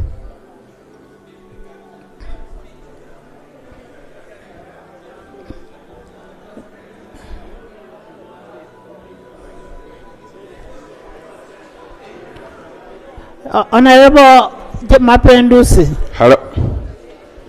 Thank you very much, Right Honorable Speaker. Right Honorable Speaker, from the reports, it is evident that UCDA was established in 91 and it is 33 years old now. But since establishment, coffee production has increased from 1.7 million bags now to 6.17 million bags, and that is a very steady progress. Right Honorable Speaker, I have also learned from Honorable Kia that other parts of the country have also started growing coffee, and that is steady progress. I think, Right Honorable Speaker, it will be fatal for us to rationalize an entity, an agency that is now spreading across the country. Right Honorable Speaker, therefore, I think it is only in bad spirit that government would want to absorb and swallow this entity UCDA. Lastly, Right Honorable Speaker, yesterday when Honorable Kabanda was submitting here, he told us how the Ministry of Agriculture lost land to General Kaindo Tafire. So if they were not, if they were serious enough, they should have been in position to keep the property of the ministry. I think they can easily also fall asleep and we lose this agency, UCDA, which has our memories. Yes. First give your neighbor now, Christine.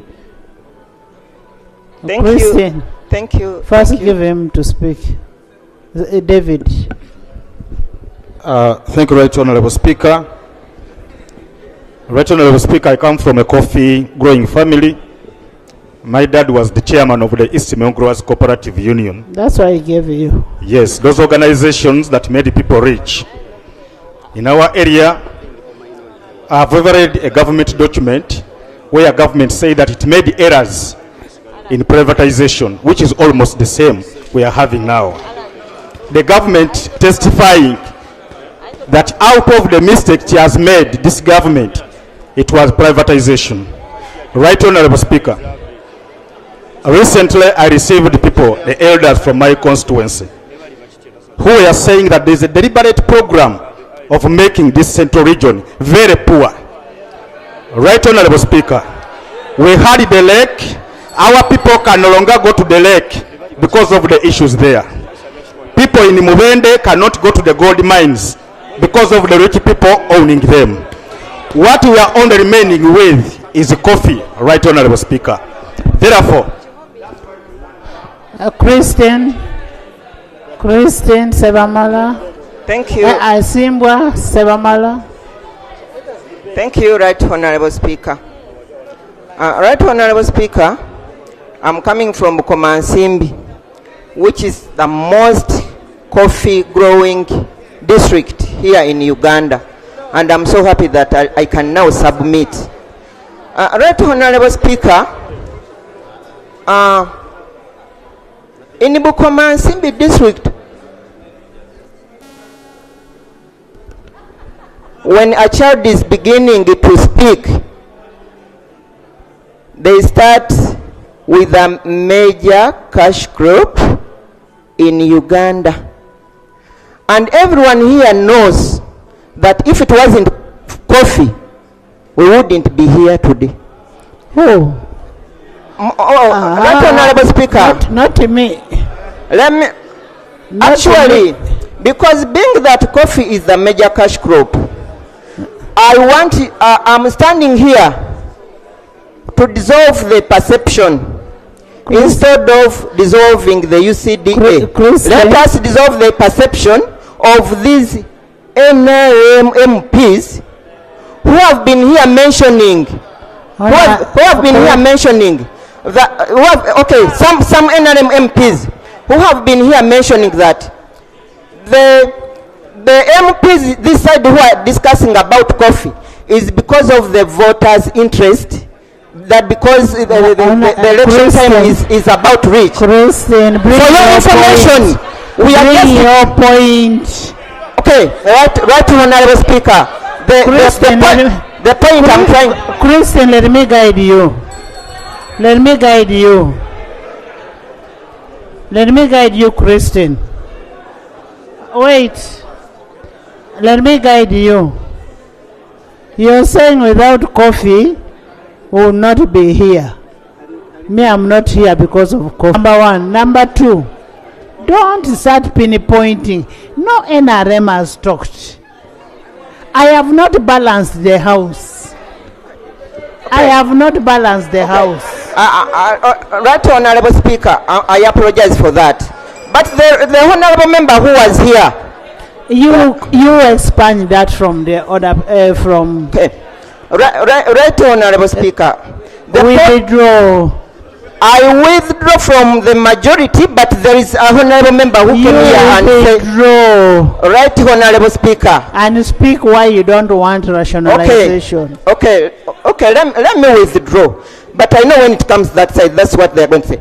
I'm withdrawing that. Right, Honorable Speaker. The point I'm trying to bring out is that we are not speaking about UCDA because of the voters, because of the elections which are due. We are fighting. Simba. Thank you, Right Honorable Speaker. Right Honorable Speaker, yesterday we were told by the chairperson that UCDA performs beyond the target. Just a minute. In the public gallery this afternoon, we have students and teachers from Goodmark Secondary School located in Mukono District. They are represented by Honorable Kiwanuka Abdallah and Honorable Nabukera Hanifa. Hanifa, They are there. Wave. You greet them. Thank you, Right Honorable Speaker. My students Simba, I'll of give Kono, you're very welcome to Parliament. This is the Parliament of Uganda, and this is a Parliament that makes laws that govern the country. You are welcome. Right Honorable Speaker, thank you for this time. I want to associate myself with the minority report, and also want to disagree with rationalization. Thank you. Simba. Thank you. Thank you, Right Honorable Speaker. I was saying yesterday, the Honorable Chair told us that UCDA is performing beyond the target. They have improved by quality, and they have raised good revenue. Now, we are asking, why do we rationalize UCDA before we think of other entities which are not making profit, like URA and other entities? Thank you. I think UCDA must stay, and we think of URA and other entities. Thank you. Sebamala. Thank you, Right Honorable Speaker. Mukatuliki, and then Kawalia. Thank you, Right Honorable Speaker. Right Honorable Speaker, I will stand here to tell my fellow members listen. that I'm not only a coffee farmer, but also an exporter. I have been in this business for quite some time. Coffee development has very many stages, from growing, that is seedlings, the type of soil, transportation. All those steps employ Ugandans to export. And the quality of coffee is what makes us stand out in the international market. It is what those people out there are looking for. I want the minister. Why I discern, and I don't want actually to talk about dissolving UCDA is one. I want us to tell us how far you are, what steps you have taken, how far you are from within all those steps of coffee production, of the coffee value chain. Where are you? What shows that you're doing something before you even dissolve UCDA? So that we can, we can say 3 years. You will say that you won't even need 3. You won't even need only 3 years to go ahead. Thank you. Just transportation. Sorry. Thank you, Madam Speaker. I would like to thank the chairman. The person who read the chairperson of the committee for the wonderful report she gave, apart from the conclusion. I liked every bit of it because she really brought it out that there was nothing that was repeated or and everything, but the conclusion was that's where we we deviated from each other. And my point here is, Madam Speaker, when you look at history, we had the cash crops. We had the coffee, cotton, tobacco, and tea. All those cash crops, they actually mapped that cotton is northern, I think tobacco West Nile, and then tea some parts. And there are organizations that run all these. There was Lint Marketing Board for cotton. There was Kawalia. Thank you, Right Honorable Speaker. Right Honorable Speaker, let me add my voice to that of the precurrent speakers, that at least I also want to appreciate the report, apart from the conclusion. When we are speaking about coffee, we are speaking about the chief cash crop of this nation. It is the backbone of most of us here. We all know that most of our parents, our grandparents benefited from coffee. And during those days, like in the 60s and 70s, the quality of our coffee was compromised. It was not until when UCDA was established that at least the quality of our coffee has improved. So, as Ugandans, we all know what coffee has done to most of the Ugandans, most especially the youth. We all know that most Ugandans are unemployed, and most of those who don't have jobs had resolved to go and start growing coffee. What plans does government have? We all know the bureaucracy that is very, very growing in most of the government agencies, most especially the ministries. You're now saying that you want to merge or even dissolve or abolish. What plans do you have for the young generation who had Can we hear now from the Thank you, Madam Minister? Speaker. Can we hear from the Minister? Before the Minister, the law.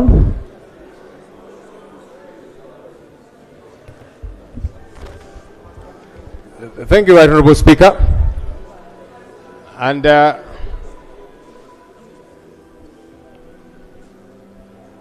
Honourable Speaker, I'm glad that to a great extent,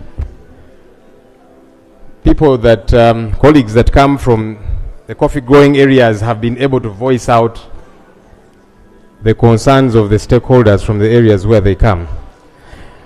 Right Honourable Speaker, we were here yesterday and the reports were tabled. I listened to the report of the Honourable Linda, very good report, as she kept laying down the good about UCDA. She mentioned UCDA is hitting its targets. The coffee economy has grown over the years. The roles of UCDA and MAIF are totally different and cannot be bungled together, and so on and so forth. I wondered what happened now with the conclusion, because I thought after laying that stage, it would be clear that MAIF should keep doing what it is doing. UCDA should be empowered to continue doing what it has been doing. Honourable Speaker, of course, like any other entity, UCDA has some imperfections, without a doubt. But the challenges at the ministry are enormous. And that's why, as colleagues have been clearly airing it out, some of what the ministry is handling has seemed to be too much on its plate. And yet we are saying UCDA has been thriving. Why don't we empower it to thrive a lot more? Why don't we empower it to go to those areas which have now begun growing coffee? Because I listened to colleagues from West Nile and elsewhere, and they're saying we've also begun to grow coffee. But UCDA had not reached there. And clearly it is because, Right Honourable Speaker, government had decided, let us zone the country. These ones coffee, these ones dairy, and that kind of thing. And we must be able to move away from that. Yeah? Yeah, because if a crop can grow in a particular area, why not? Why not let it? So can we empower UCDA to go to those other areas? Because if it is showing that it is able to thrive in the areas where it is thriving now, why do you imagine it will have limitations when you empower it to go elsewhere? Honourable Speaker, the stakeholders of the coffee economy, including of course MPs from the coffee growing areas, have spoken on behalf of the 12.5 million people that are involved in the coffee economy. Can we listen to these stakeholders? Yesterday we did listen to colleagues who were making a case, saying they are from the dairy areas, the cattle growing areas, the cotton growing areas, and they told us, because we began to defend them, and they said, no, you people keep quiet. We are the ones who grow cotton. We are the ones who are producing milk. So we understand our issues better. And we want those entities to go back to the ministries. We actually gave up the fight. We said, now, how do you fight for someone who is saying, for us to want our entities to be rationalized? We let them be. Today, Right Honourable Speaker, you're hearing voices of people who represent stakeholders that are growing coffee. We need to listen to them. Right Honourable Speaker, I even think, personally, if need be, maybe some people who might say, well, we are not too sure, you could grant them maybe 2 weeks or that kind of thing, to go and establish from their constituents, to be certain, because a number of us who are speaking, we have consulted we have consulted the stakeholders that we represent. So we're not just speaking our mind, we're speaking the mind of the stakeholders that we represent. Honorable Speaker, very critically, the mandate of the 11th Parliament, this one, ends in 2026. I wonder why then we would say, let's give 3 years or even 5 years to bind the 12th Parliament. Why? Why do we want to bind the Parliament that will come after us? A number of us, I believe, will be back here, but we shall be back in the 12th Parliament. This is the 11th Parliament. If government is convinced that it requires 3 years or even 5 years to get the ministry set, to put in place all the infrastructure that is required, why don't you wait for the 3 years to elapse, put your house in order, come to the 12th Parliament and make your case? Because now we are operating in anticipation to say, well, we hope in 3 years we shall be ready. But you see, as some colleagues have mentioned rightly, to get the certification and all the infrastructure that is required in place, you need several years to do that. So government, let the 3 years, 5 years or whatever time you require to get ready, to put your house in order. Come to the 12th Parliament and make your case. Don't ask the 11th Parliament to bind the Parliament that will come after us. Thank you. Honourable Minister.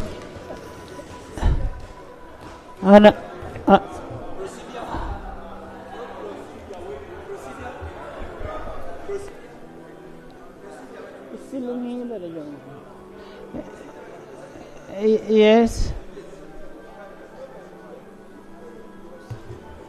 Thank you, Right Honourable Speaker.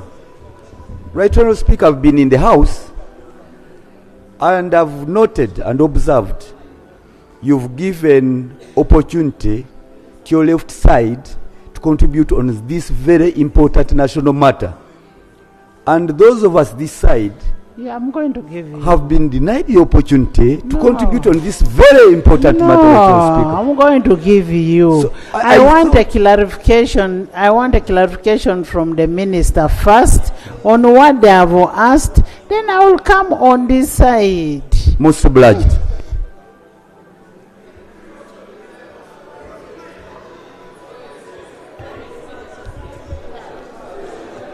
Thank you. Thank you, Madam Speaker.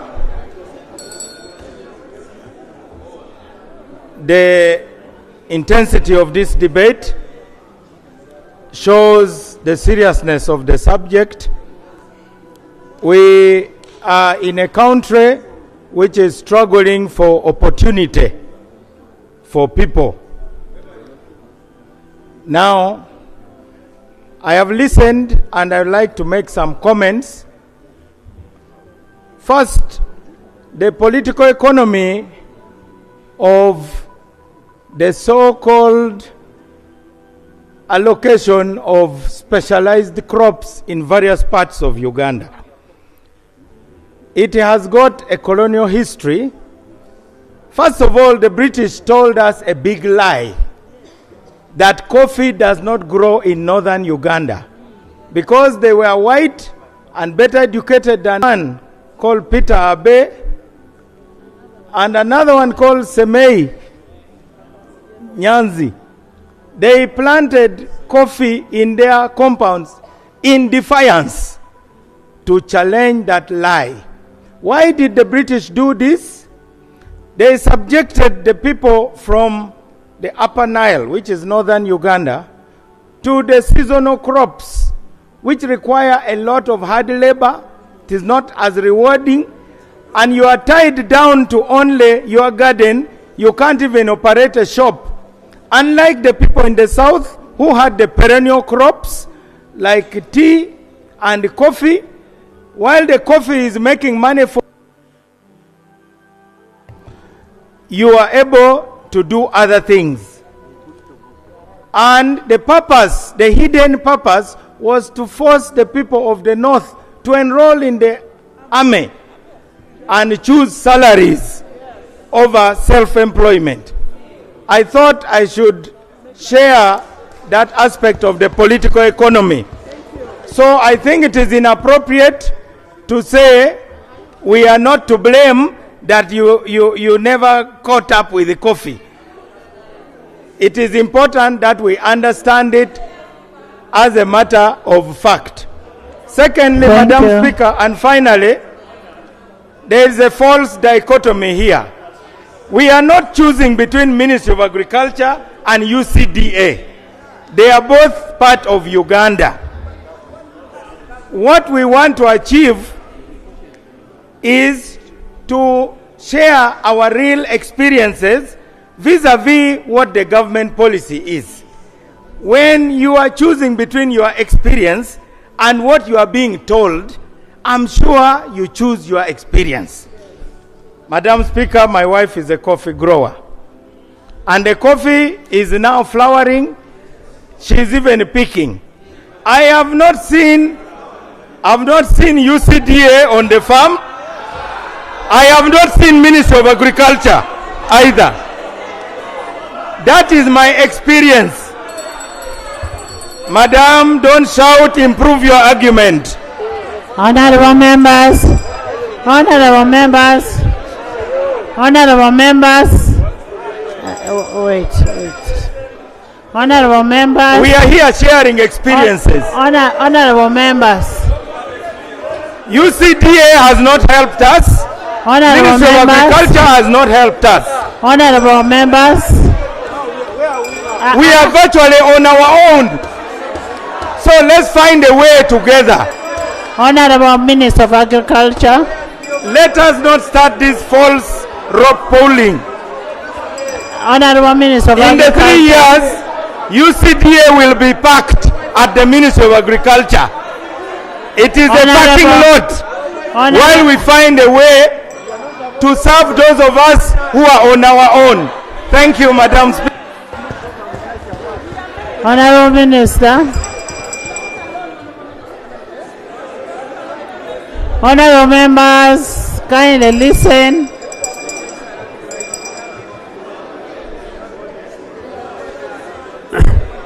Thank you, Right Honorable Speaker, and honorable colleagues. I want to thank you for your contribution and for the clarification you thought. I would like to start with the justification for the transition. Honorable members, kindly listen to the minister. You wanted a clarification. Right Honorable, Right Honorable Speaker, once again I want to thank members for their contribution and also want to thank them for the clarification they thought, because most of the arguments are not based on informed decision of the intention of government. One is justification for 3 years transition. Right Honorable Speaker and colleagues, government is sensitive to the stakeholders, and because stakeholders seem to have been misinformed by dissenting views, government decided to allow 3 years transition to make sure that the stakeholders' concerns are plugged so that we move forward. And 3 years was arrived of interaction of the stakeholders and the head of state. Right Honorable Speaker, there are members who are saying that UCDA is independent. I want a clarification. Thank you, Madam Speaker. Madam Speaker, I see we are moving slowly and we are going to get to a point where the House needs to understand the minister very well. Yes. He mentions that there is an agreement or a meeting took place and 3 years is what government is willing under transition. Before we even go to the 3 years, the minister must define so that we understand the ingredients of transition. What is it when you say transition? Because if that is clear to this house, it may actually unlock the gridlock. What is it that entails in the package called transition of UCDA to the Ministry of Agriculture? You speak about that so that we see all the elements, and if that comes out clear, it may help us to move, because throwing the word transition and may not help us. Right Honorable Speaker and colleagues, we are changing the mode of operation. We are not changing the intentions and functions of regulation of the coffee sector. The 3 years transition means that we are putting them in the structure in the ministry to make sure department. 2, yes. The reason why I'm asking, when we now go into the clause by clause, we need to define the word transition. If in case if we go there, and if you cannot explain it here, it makes it difficult for us to think that we should even go there. We shall define it. Right Honorable Speaker, this transition period will be supervised by the Ministry of Public Service. And yes, because it is the mandated ministry. Right Honorable Speaker and colleagues, it is not true that UCDA is independent of the ministry. UCDA is semi-autonomous. Jonah. And whatever they have been doing, the policy guidance is from the Ministry of Agriculture. Right Honorable Speaker, there is no such a thing like accreditation of UCDA. First, listen. The membership of the countries for coffee is by country. Accreditation is for the labs. And I want to tell you, Right Honorable Speaker and members, when we withdrew from ICO, it meant that Uganda would not take directly coffee unless they go through another agency. And this is a mischief that you people now supporting UCDA had actually pointed out. Somebody, I think this was MP from Buvuma. I want to congratulate him, to appreciate that oil palm has transformed the island. But also it has transformed that island. There is no oil palm authority.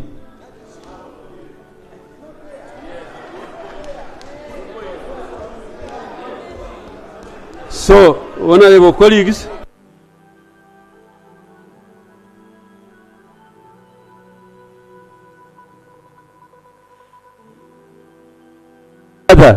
you raise the issues.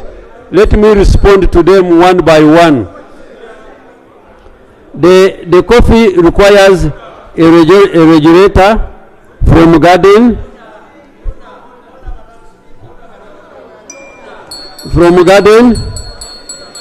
to the table. The regulating authority is derived from the law, and the government intends to empower the new department with the same law to give them authority. When you were talking, the minister never put you in order. No, you first listen to the minister. Yes, Honorable Minister, could the 3 years be a time that you want to buy for you to get the quality control systems? Right Honorable Speaker, as I mentioned earlier, we don't want to lay off workers who are doing the work. We are not going to abolish the functions of UCDA. The functions of UCDA will be executed. Please. Clarification. As soon as you sit. Clarification, just Madam Speaker. Clarification. You sit. Clarification, Madam Speaker. Sit. Right Honourable Speaker, the authority to regulate the power to regulate will be to the department. Which department? The UCDA. Which department in the ministry? The coffee department. They will be in the UCDA. They will be in Department of Coffee Development in Extension. Yes. Yes. Yes. See, Directorate.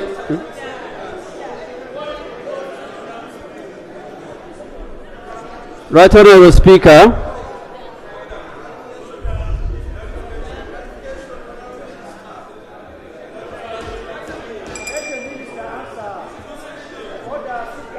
Right Honourable Speaker and colleagues, the approved structure that there will be a commissioner for coffee development, and this commissioner will have all his assistants and support staff to regulate the coffee industry. Right Honourable Speaker, Honourable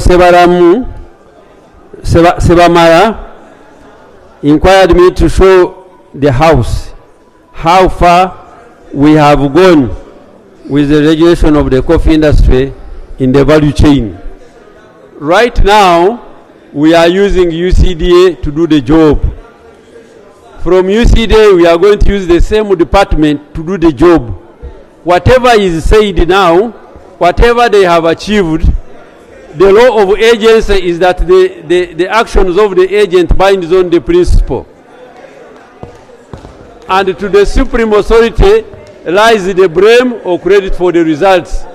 The good results, therefore, are credited to the ministry and the government itself. I want to clarify that the colonial zoning ended, and therefore we are looking at soil suitability mapping, and we have recommended enterprise selection countrywide depending on suitability of the areas.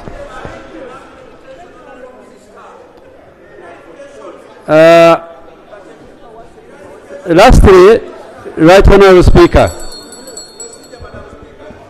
it is good to walk the talk.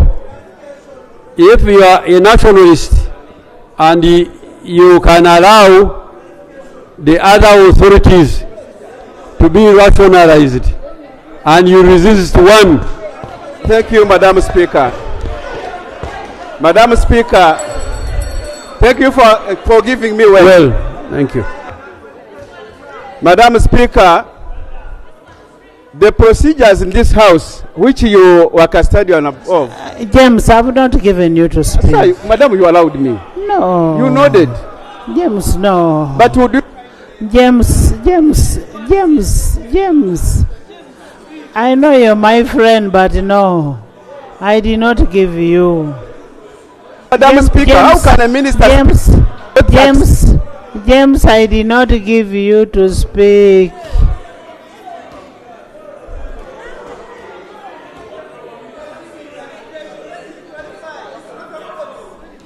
You listen. You first listen.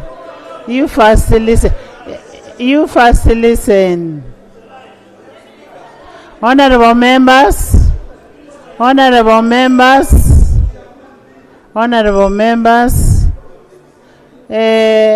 any other minister who has a clarification?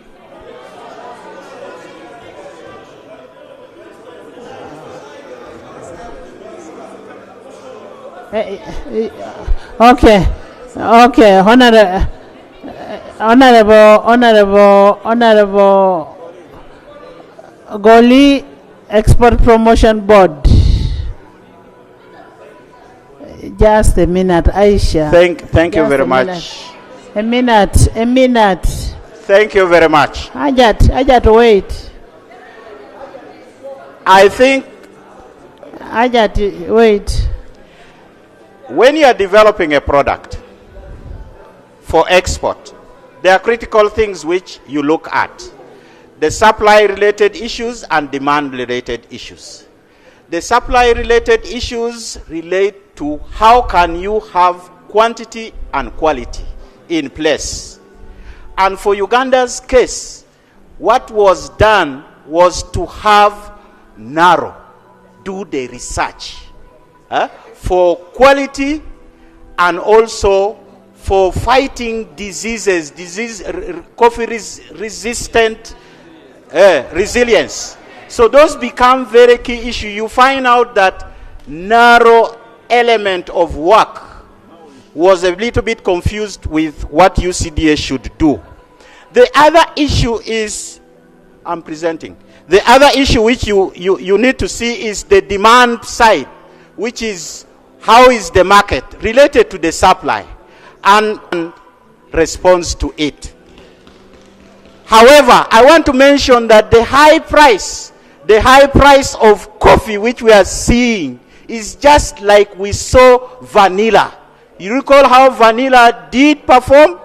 It was very high because of problems of supply in the market.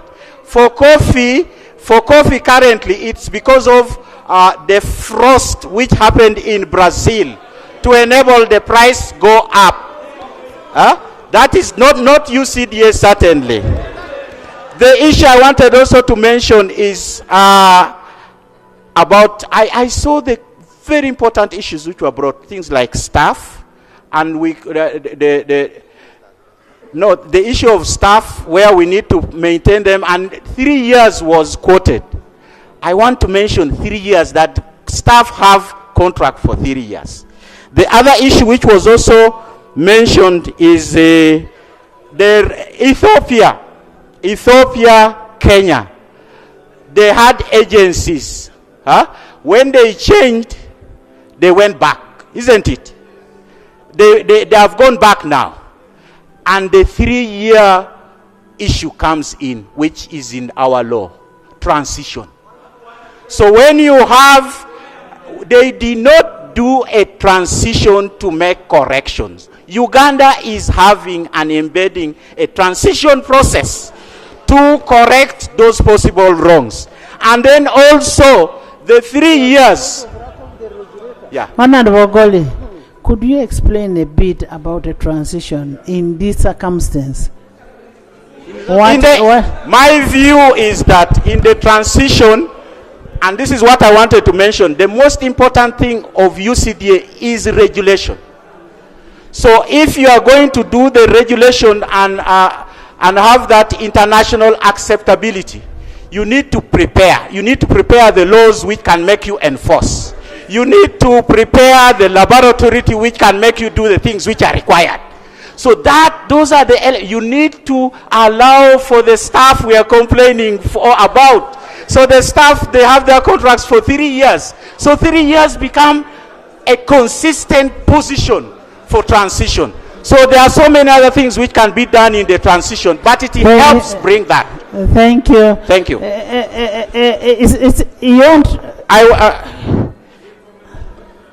I want to mention. He's giving you information. What we are doing and how it came, very briefly. Right Honorable Speaker, I'm a member of the Agriculture Committee. The President, His Excellency, asked to meet the Committee of Finance, Agriculture, and National Economy.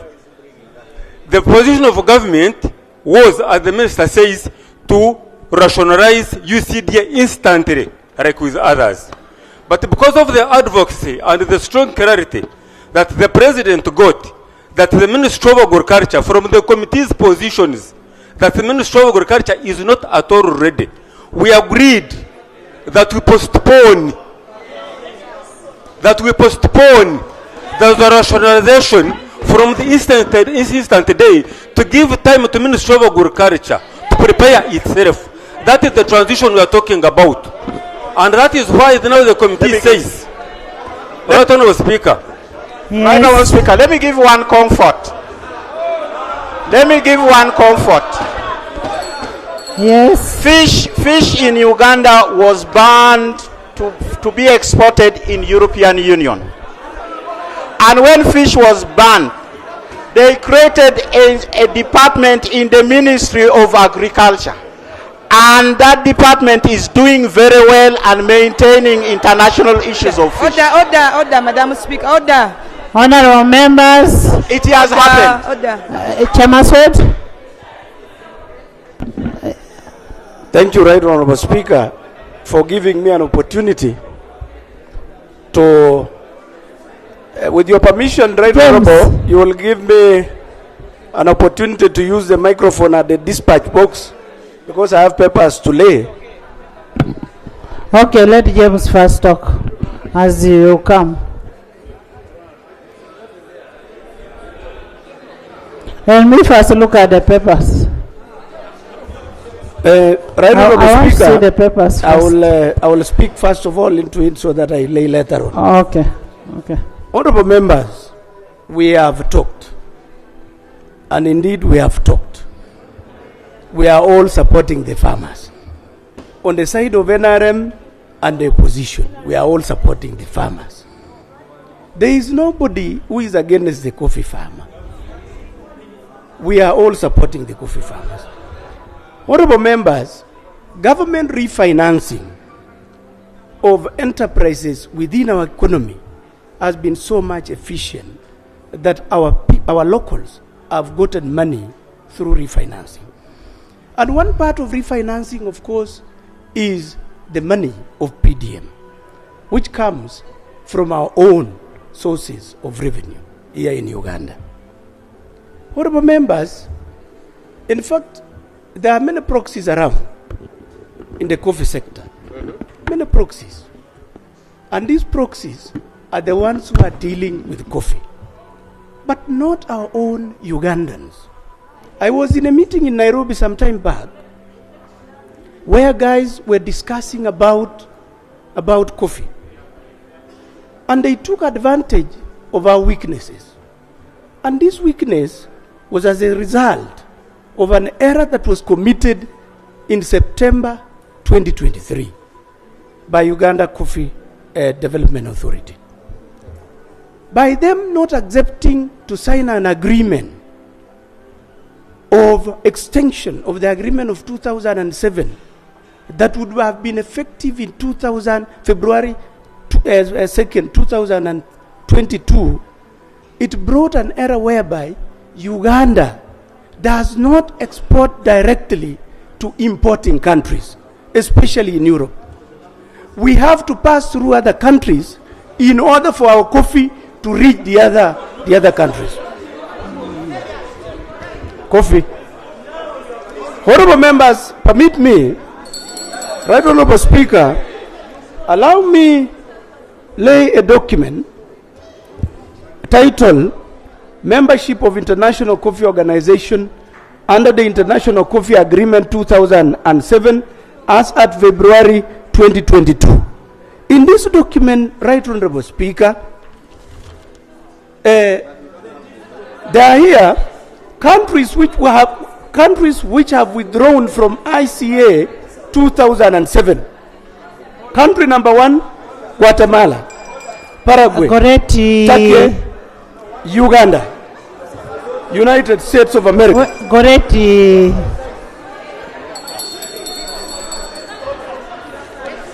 I beg to lay the document, Right Honorable Speaker. I want to see the document first. Right Honorable Speaker.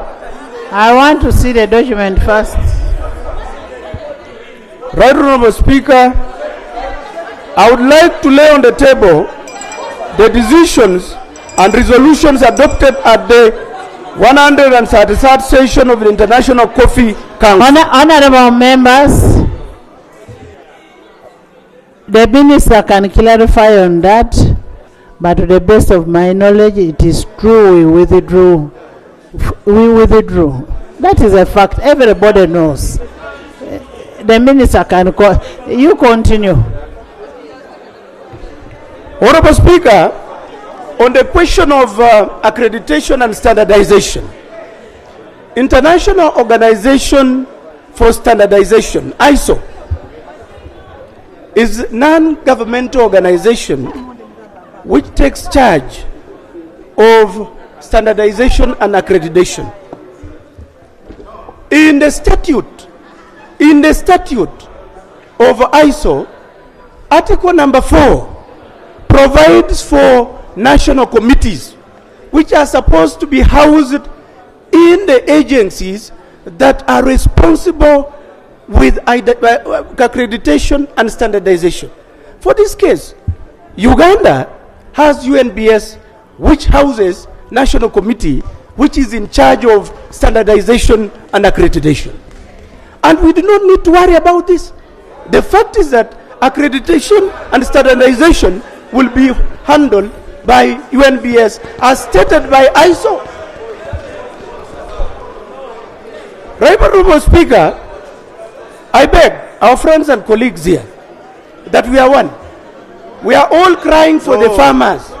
The only thing that we need from government is refinancing and pumping money to the sector. That is wrong. The way government did to Operation Wealth Creation for it to get the money. Otherwise, thank you so much, Right Honorable Speaker. Right Honorable Speaker. James. We need to collect that information. James. Right Honorable Speaker, thank you very much. Right Honorable Speaker, first of all, I would need that Honorable Chemaswet should not misinform this House by relaying information which is not credible. He's hired mercenary. Madam Speaker, I want to go to the point of the ministry. The ministry. Order.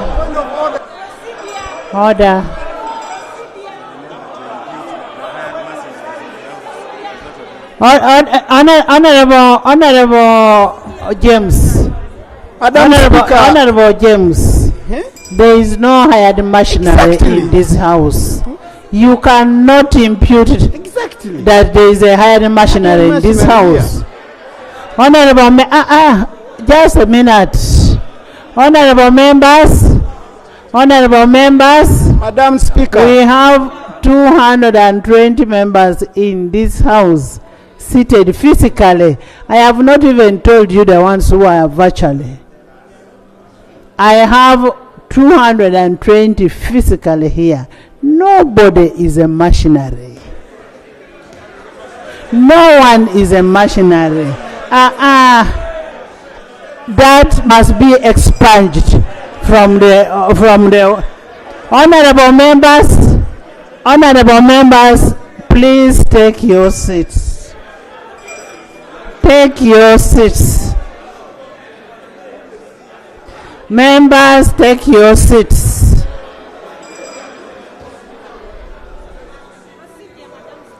Take your seats.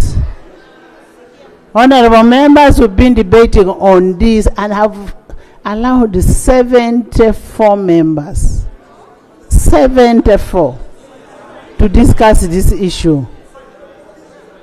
I put a question that the National Court Amendment Bill 2024 be read a second time. Those in favor say aye. Aye. The ayes have it. Coffee Amendment Bill 2024, Bills Committee stage. Right Honorable Speaker.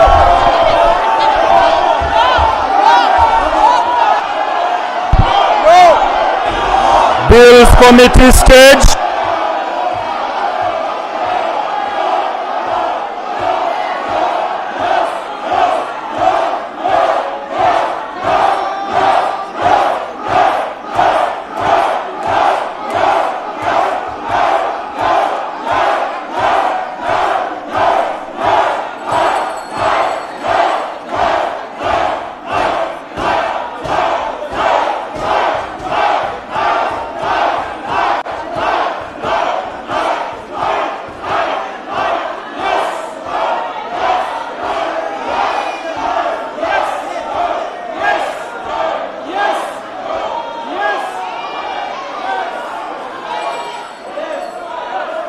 Speaker, thank you, Right Honorable. Thank you, Right Honourable Speaker. Right Honourable Speaker. First, make your members sit before you contribute. Procedure. That's what the rules say. No, we are protesting. Right Honourable Speaker, allow me. Right Honourable Speaker, I can ask the colleagues to just be calm and listen as I draw your attention, Right Honourable Speaker, to Rule 101 of our Rules of Procedure, which provides for the Speaker to carry out a division under Rule 101B, where the Speaker has announced the results of the voice voting and immediately 40 or more members stand in their places signifying their disapproval of the outcome of the vote. Right Honourable Speaker, these are over 40 members and they are standing in disapproval of the vote that you have announced. So I would like to draw your attention, Right Honourable Speaker, to this our rule within our rules of procedure, that we actually now conduct the voting another way, by roll call, by division, so that it is clear. Because, Right Honourable Speaker, what you have announced to us, we believe that the noes carried the day. But you announced yes, and that's why we have stood up, so that it is clarified properly, Right Honourable Speaker. So that's what I'm drawing your attention to, Right Honourable Speaker, within our rules. I have not heard what you have said because your team is making noise. Colleagues, I have not heard what you have said. Colleagues, first keep quiet so that I read this again to the Speaker. She says she did not pick it. Just keep quiet for a second. Just keep quiet. You don't have to see. Just. Right Honourable Speaker, let me read this again.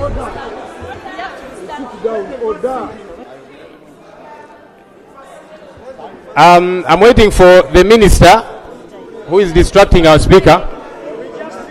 We have the numbers. Because we have quorum. We have the numbers.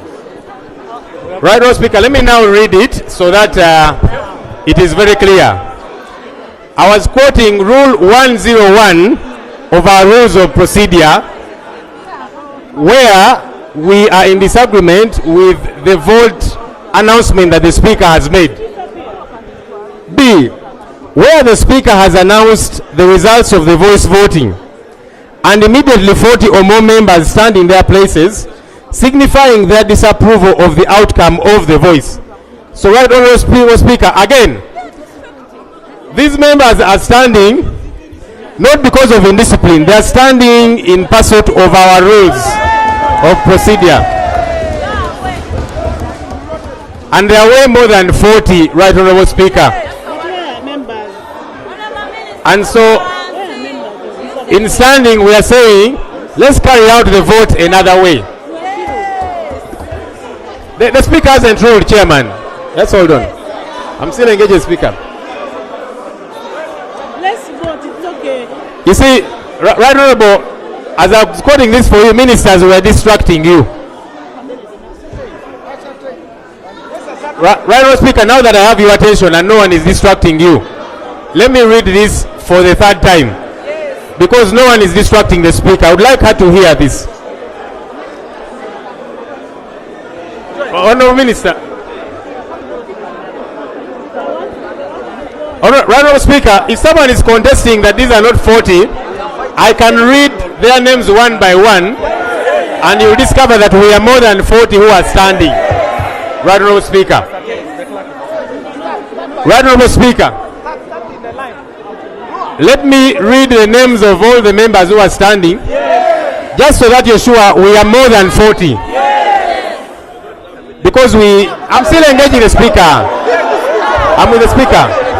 Chairman, come down. Chairman, come down. Let the Speaker first rule. Come down. Chairman, please come down.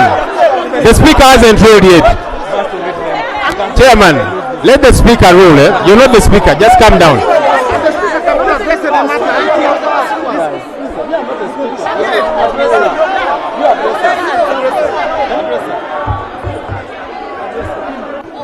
Right Honourable Speaker, I'm still trying to get your attention on this matter.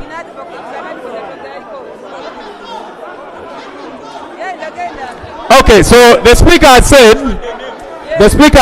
that I mentioned the names of the members who are standing, so that we are sure they are 40. Legal committee chairman, the speaker has issued a directive. It's what I'm following. Please calm down. Right, Speaker, I'm now reading the names. Right, Speaker, I'm reading the names of the members who are standing. Madam Speaker. Let me now read the members who are standing. Madam Speaker. Right, Speaker. Right, Speaker. Each of the members is going to mention their name, so that we confirm we are more than 40. I would like that we follow the rules. So, as I've drawn it to the Speaker's attention, we are more than 40, but following the rules, the Speaker would like to confirm that we are actually more than 40. So, with your indulgence, each of the members standing will mention their names, so that we are sure they are more than 40. My name is Joel Senyonyi, and I represent the people of Nakawa West. That's number 1. My name is Nyakata Sinas. I represent the people of Hoima City and the Shadow Minister. Order, Madam Speaker. My name, honorable members, I am going to count. Procedure, Madam The clerk is going to count the people. Yes. Yes. Clerk, can you count the people? Right, Speaker, I thought that for certainty, I am going to count. actually, Right, Speaker, you count me to make it easy. Right, Speaker. Can I have the number counted? Okay, ma, make sure I am counted.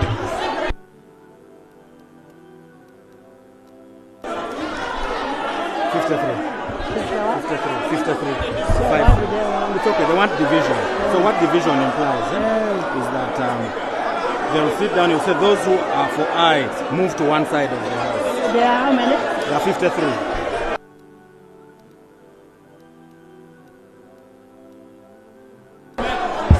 Honorable members, there are 53 members. Okay, now you sit. Sit.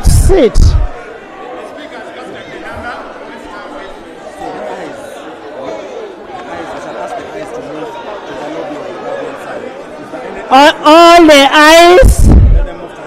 the eyes move to the lobby of the government side. All the eyes move this side. All the eyes move.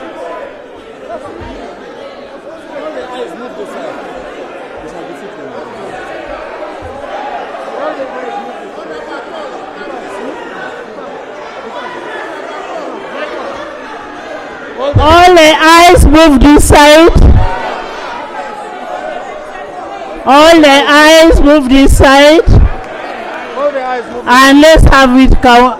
Let's have the number. Let the all the eyes. All the eyes. One in the middle. In the middle, they better move this side or the other side. All the eyes. Senyonyi, first wait. We are going to establish the number. Who is sitting here?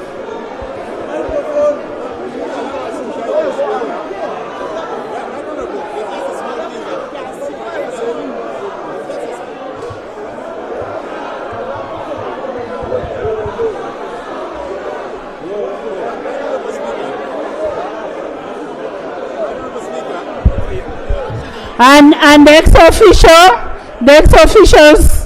get you get aside because you don't vote. We don't want to count you. Just hold on. Just hold on. The speaker does not count. The clerk is counting. The clerk is counting.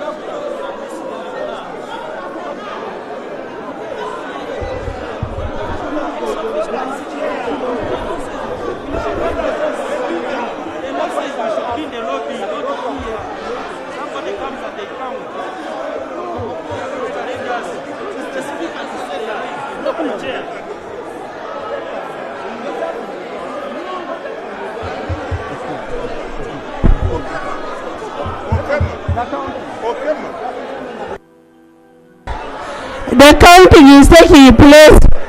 Ellen, Nachimoli, move your side.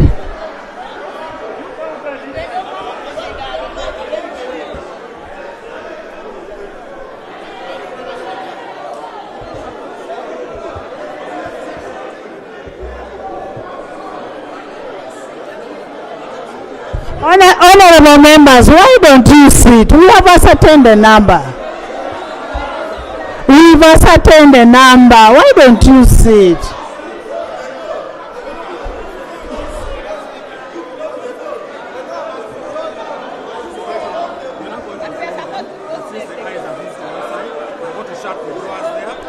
Honorable members, since we have everybody here, we are going to close the doors.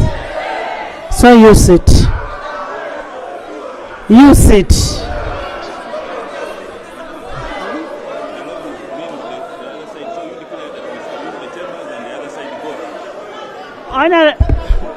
Because lobby is strictly meaning the other side and the other side.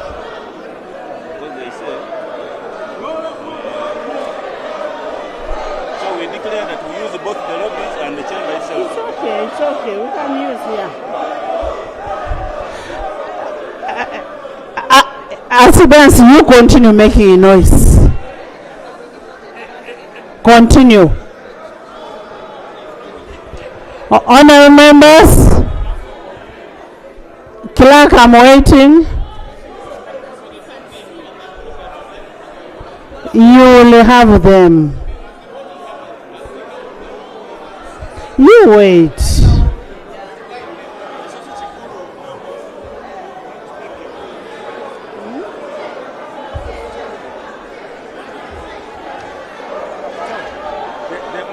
There are 121 members on the high side.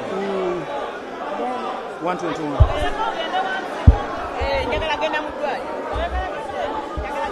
So those who have voted, let me go this way. Honorable members, the ones who voted may be on this side. Those who voted aye are on this side. Give me the numbers. Give me the numbers.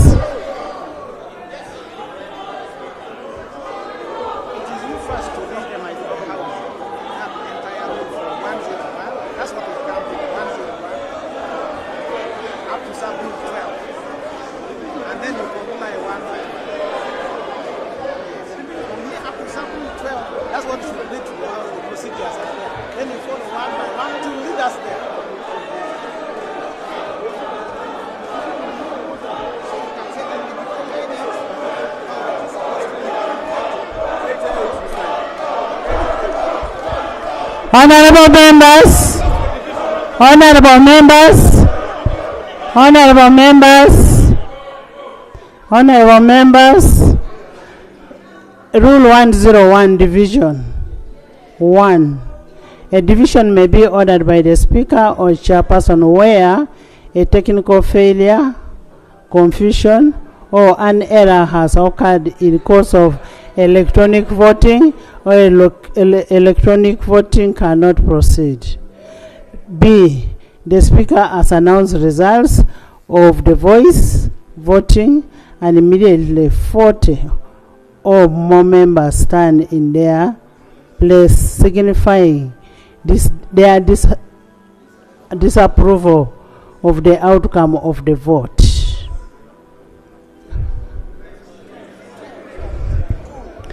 2. Where a division has been ordered, the lobby shall be cleared for that purpose. 3. The Speaker or Chairperson shall direct the ayes into the lobby on his or her right, that is outside there, into the lobby on his or her left, and appoint 2 tellers for each lobby, and one of those who abstain to count the votes. 4. The teller shall take position by rear doors of the respective lobbies, and members shall enter the lobbies by rear doors and shall leave through the front door back to the chamber. 5.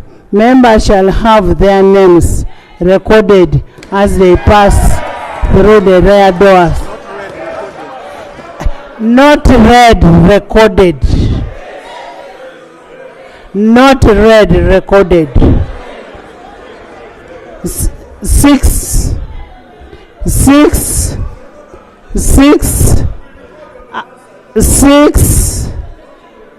After a lapse of a reasonable period from his or her original decision, the Speaker shall direct that the rear doors giving access to the division lobbies from the chambers be closed.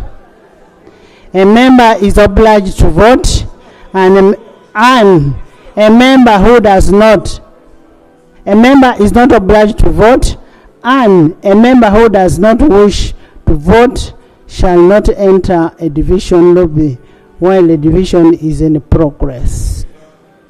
8. A record shall be made of the names of members who abstain. 9. When members wishing to vote have left the division lobby, the teller shall return to the chambers and shall report the numbers of those who have voted in respect to the lobbies and those who have abstained. The Speaker or the chairperson who shall then declare the results of the division. The rear doors giving access to the lobbies from the chambers shall then be unlocked. 11. In the case of confusion or error occurring in the course of a division concerning the number recorded, which cannot otherwise be corrected, the Speaker or chairperson shall direct the House to the committee, as the case may be, to proceed to another division. 12. For purpose of this rule, unless the context otherwise requires, 4 doors means the doors on the sides of the chamber nearest to the Speaker. Rear doors means to the doors sides of the chamber further to the Speaker.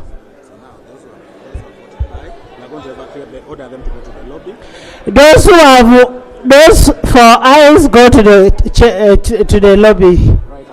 Right hand side. Outside.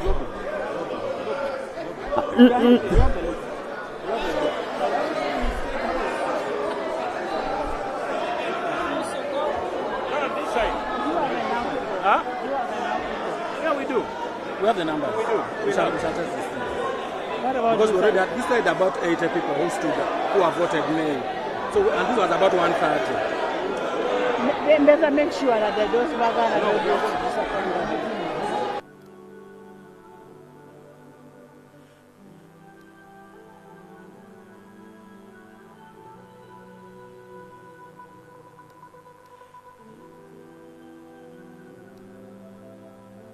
anything you would like us to do? mobilize people. Let them mobilize. Tell those of Nani.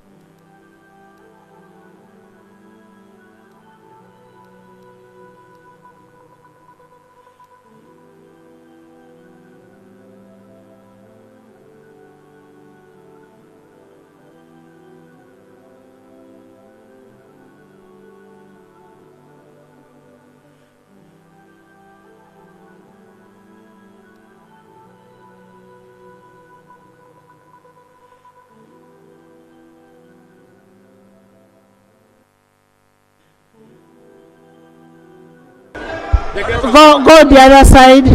On the left hand side. On the left hand side, go the other side.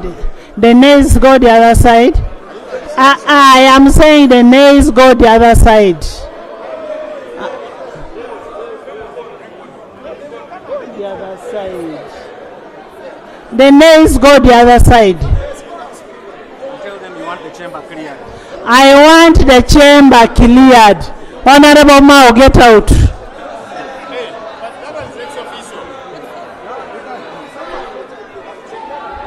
The nays go the other side.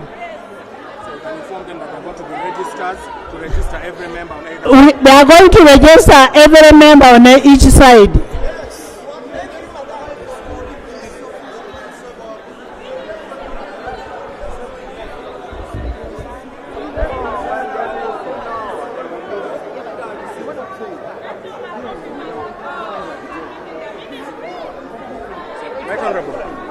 Right Honorable. I'm starting.